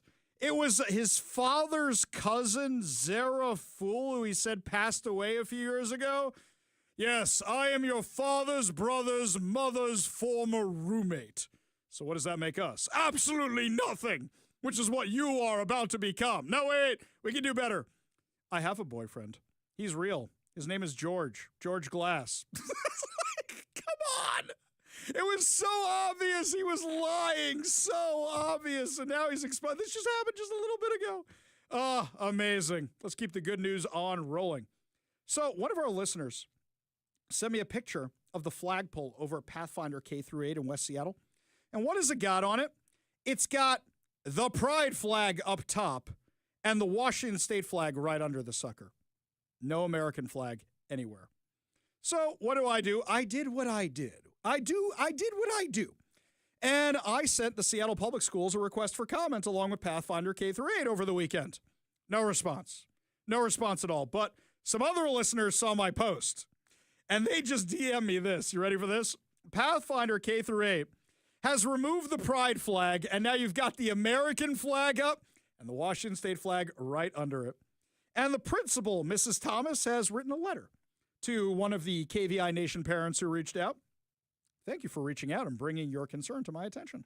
I truly appreciate your attentiveness to our school and your commitment to ensure that we model respect for our country's symbols. As a newly appointed administrator at Pathfinder, I was not aware of this oversight, and due to the large trees surrounding our flagpole, I had not realized that the U.S. flag was not being displayed. Okay, from the pictures I've seen, by the way, guys, there are large trees. They're not surrounding the whole thing. What kind of nonsense is that? You walk past a sucker every day, I assume, unless your parking spot is nowhere near. You never noticed this before?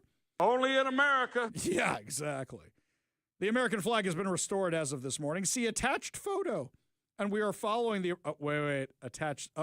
This morning. Oh, this morning. That's before they got all the angry emails. It's when they got my email, but I think it's before they got all the angry emails. We are following the appropriate flag display. In accordance with U.S. flag code, I fully agree with your sentiment that our flag represents liberty and justice for all, and I appreciate you bringing this to my attention so that we could properly address it. Thank you again for your care and for taking the time to reach out. Signed, Mrs. Thomas. Okay, it's what? October 27th. School started, September 7th? Something like that? 2 months. 2 months of school. And you never noticed a flag that was flying outside your building and you're a brand new administrator? Nobody. Exactly. I don't believe you. That's basically how that goes. All right, KVI Nation, you did well on that one. I'm giving you another homework assignment because apparently the kids in this class are getting weird homework. Roosevelt High School, also in the Seattle Public School District. You ready for this one? Apparently, during curriculum night, the Spanish teacher at Roosevelt High School put this slide up. Ready? It looks like they're doing a Jeopardy thing, and it says $300 question, true or false. One of the goals of this class is to work towards becoming anti-oppressive learners and leaders. To this end, we frequently rely on the ethnic study themes, identity, power and oppression, resistance and liberation action to explore social justice, colonialism, racial equity, gender equity, LGBTQIA and equity, current events, history, and other topics relevant to Spanish-speaking communities. First of all, that's not in Spanish. We'll start right there. That's no habla, no español. Okay, I took French and I suck at Spanish. Let's be clear about that. I know nothing. I know whatever I overheard my kids learning from Dora the Explorer and Diego. Hola, my name's Dora. I'm the map. Not a lot of Spanish in that show. Anyway, this is what is being taught in the Spanish class at Roosevelt High School in Seattle. Guys, if we can get the pride flag taken down, the American flag restored to where it should be, I think we could deal with DEI over at Roosevelt High School too. So you know what I suggest?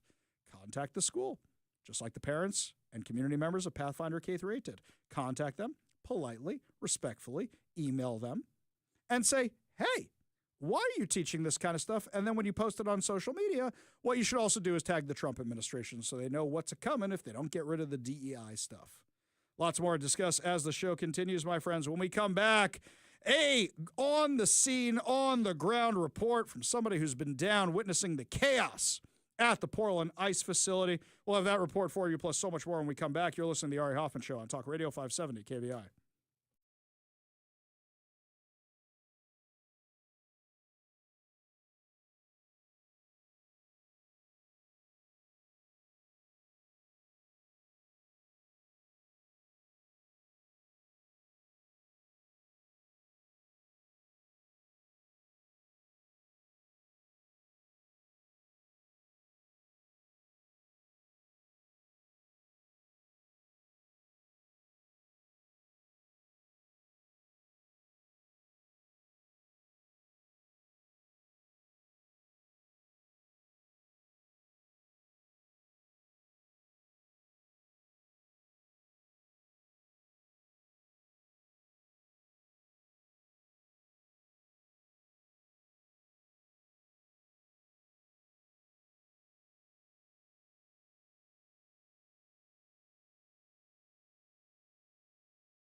Well, my friends, after my brief stopover in Portland last night, I decided it probably wasn't the best idea to take my family on a tour of the ice facility when we were coming back from a bat mitzvah.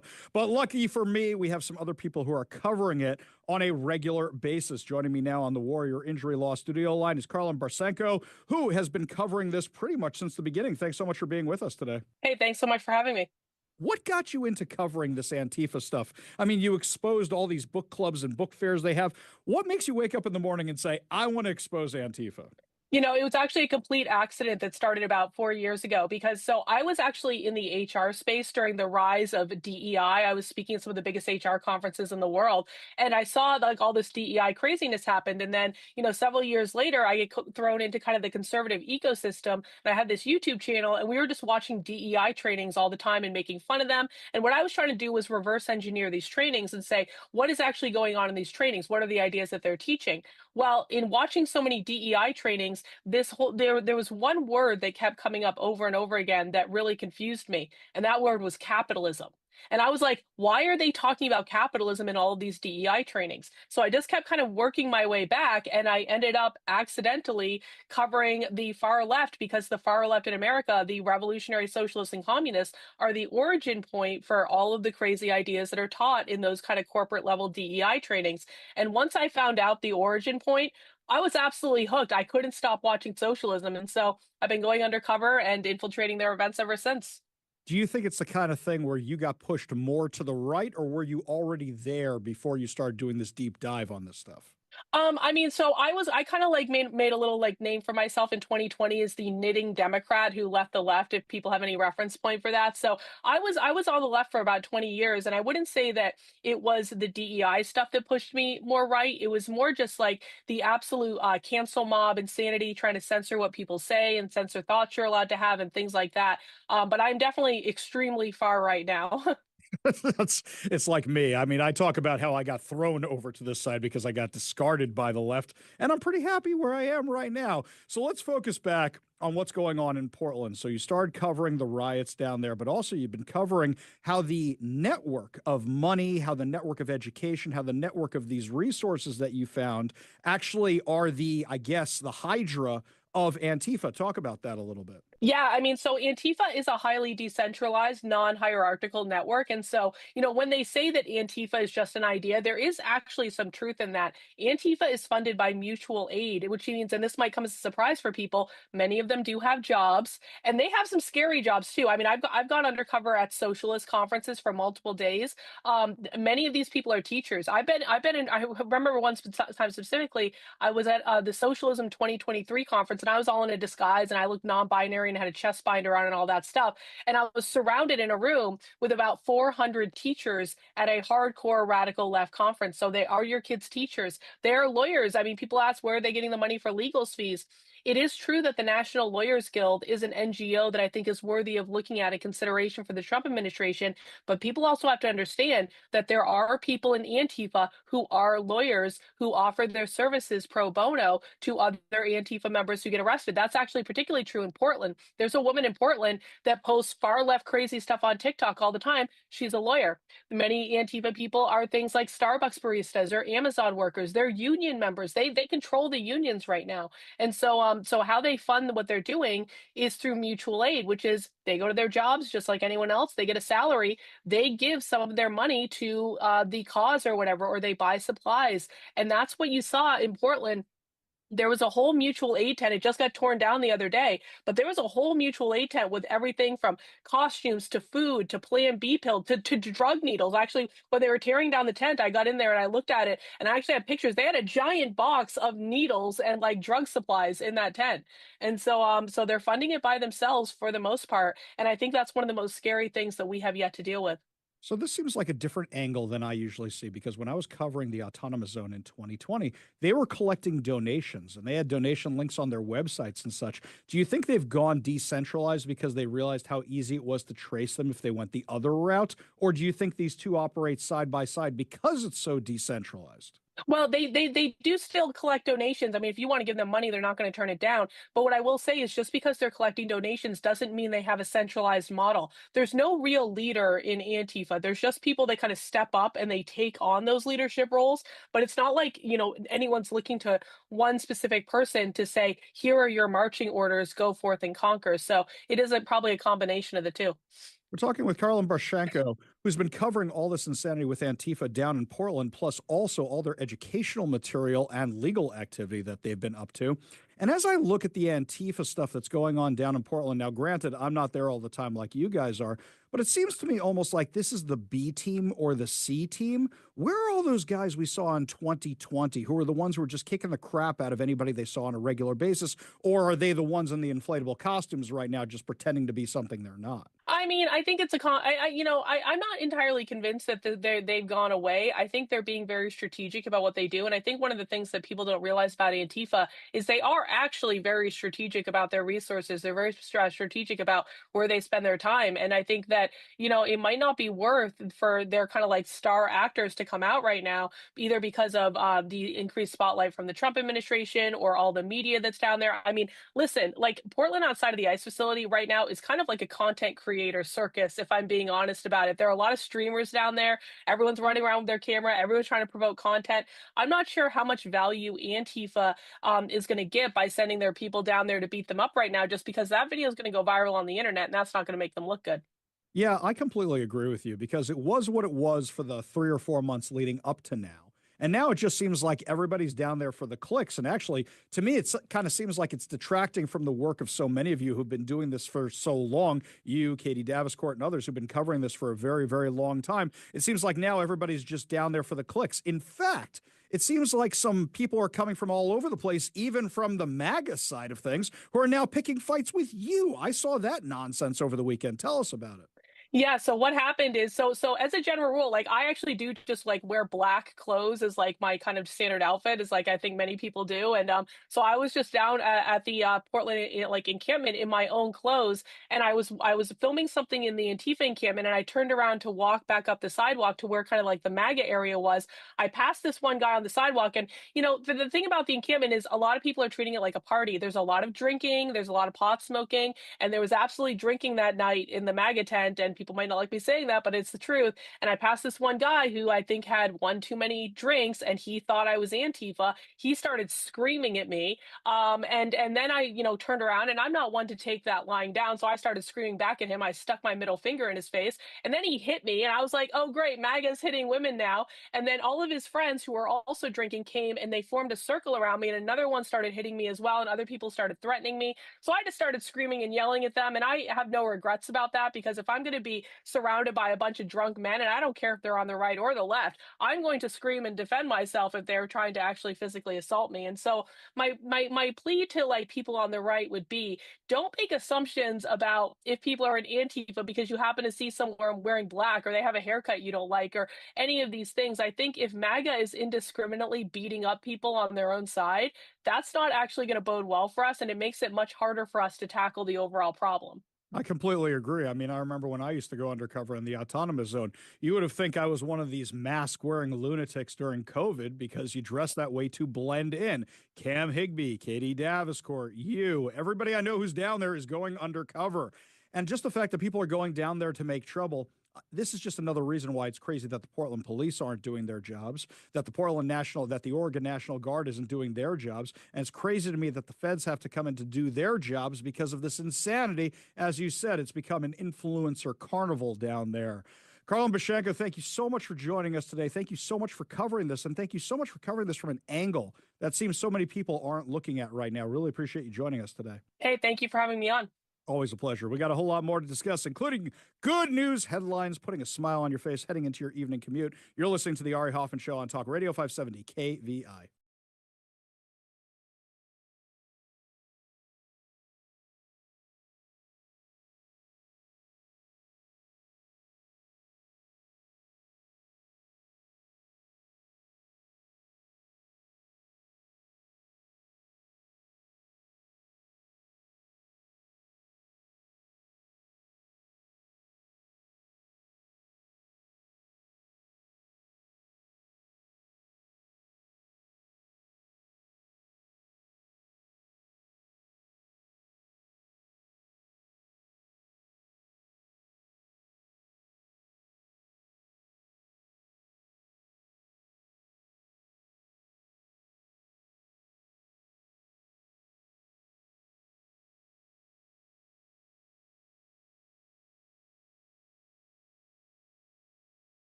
It is time to feel good as we wrap up another amazing episode of the Ari Hoffman Show on Talk Radio 570 KVI.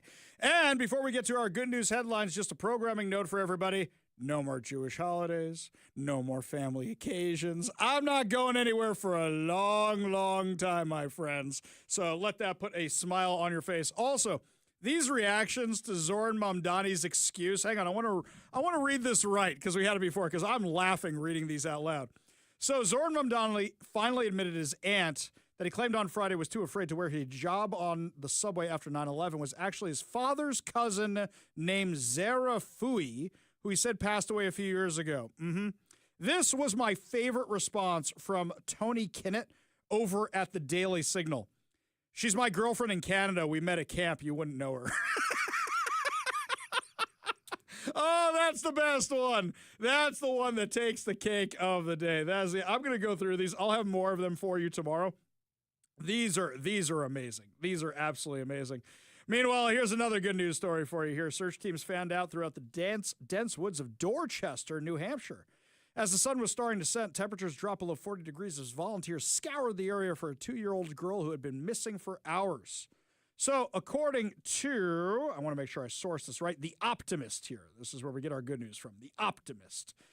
Sergeant Christopher McKee of New Hampshire Fish and Game said of the area it's thick forests and swamps. That afternoon, October 10th, a frantic mother called 911 to report that her toddler and the family's 2 dogs were missing. They disappeared from the gated front yard around 3:15 after the dog seemingly pushed through a spot where a wooden fence met a metal wire fence. The gate was secured, everything locked. Where the 2 fences meet wasn't hooked together well, and they were able to push through. McKee called for backup within 30 minutes. State troopers, local firefighters, and volunteer rescue teams started showing up. McKee said everybody dropped what they were doing and came extremely quickly, knowing the temperature was dropping. More than 90 volunteers came, including several neighbors. Jeremy Corson and his dog Freya, who are based in Concord, over 40 miles away, rushed to help. Corson works full-time as a software engineer, and he volunteers with New England Canine Search and Rescue. He says it was his 13th year doing this. Freya, a 7-year-old German Shepherd, is a certified search and rescue dog. As soon as they arrived outside the girl's home, Corson and Freya headed straight into the woods. He said time is essential with a 2-year-old because they're young and because the more time passes, the more they can travel. He described the woods as very thick, adding to the challenge of finding the small girl and the dogs. About 2 hours into the search, one volunteer found the child's shoes, but she and the dogs were nowhere to be found, but at least they know they were going in the right direction. Shortly after, the family's 2 dogs returned to the house. It was about 10 or 15 minutes after the helicopter showed up. Maybe it scared or spooked the dogs. Rescuers grew more concerned. Since the temperature was dropping into the 20s that night, and the dogs were no longer there to provide warmth and company to the barefoot toddler. Just before 8 p.m., nearly 5 hours after the girl went missing, the dog started picking up the scent of a person. So they started working together. The dog was nose down. She's indicating on tracking, according to her handler, called out the girl's name, and she responded. She initially thought it was her father, but really it was this man and his canine who found her. Right away, put some warm clothes on her. She was about half a mile from her home. He carried the child through the trees and the bushes until they arrived back at the house where an ambulance was waiting. The girl's parents, who could not be reached for an interview, were overwhelmed. Mom was very happy, very emotional, and broke down. I'm sure she was. And then I have questions. You can't trust a Ring camera in your backyard if you're not watching the Ring camera in your backyard. He added that as soon as the girl was back with her parents, she declared she was ready for a bath and bedtime. The child was taken to the hospital to be evaluated for any injuries or hypothermia. A 2-year-old alone with the dogs in the backyard? Okay, I know they do things a little differently up in New Hampshire, but come on, man. I got some questions about the parents there. Anyway, they have some very cute pictures of the canine search dog as a puppy and then getting older. Good stuff. Really, really just sweet, nice stuff. I like those kind of stories. We love dog stories on the show here. I know you're a cat person. I know. No, I love dogs and cats. Okay. I just don't have a dog at the moment. I got you. I'm surrounded by cat people here at KVI. Everybody's I know it's a cat person. I'm sitting here with a look on my face because I know it's a good news story. Yeah. But like you say often, I have questions. I have questions. Who lets their 2-year-old alone in the backyard? Okay, I grew up in suburban bliss, and my parents didn't let me go back it's there. Good news. Again, I stopped and then I'm firing you up. No. I get it, man. I'm right there with you, okay? Yeah. Don't forget, if you want to follow the show when we're not on air, my friends, that's no problem. All you got to do is head on over to KVI.com. We also have new articles that are going up all the time, including interviews. Plus, also, make sure you download the KVI app. And we're solving our technical difficulties over on HD right now. I know some of you were talking about it, so don't worry. That'll be up and running in no time. Make sure you also subscribe to our podcasts on whatever your preferred podcast platform is. And you can also follow me on socials, Ari Hoffman Official on Facebook and Instagram, The Hofffather over on Twitter. And I promise you, the more of these funny things about Mom Donnie I see tonight, I will for sure be posting those this evening, my friends, because these are just too good. When you catch a liar telling a really big lie, it's so delicious when you can have humor with it. I like the guy who posted the elf graphic. You sit on a throne of lies. That may be my third favorite one that I've seen so far. These are all great. These are just great. And this guy's going to be running New York. That's going to be a lot of fun. We got more for you tomorrow with more insane stories, more exciting guests, and, of course, more giveaways. You've been listening to The Ari Hoffman Show on Talk Radio 570 KVI.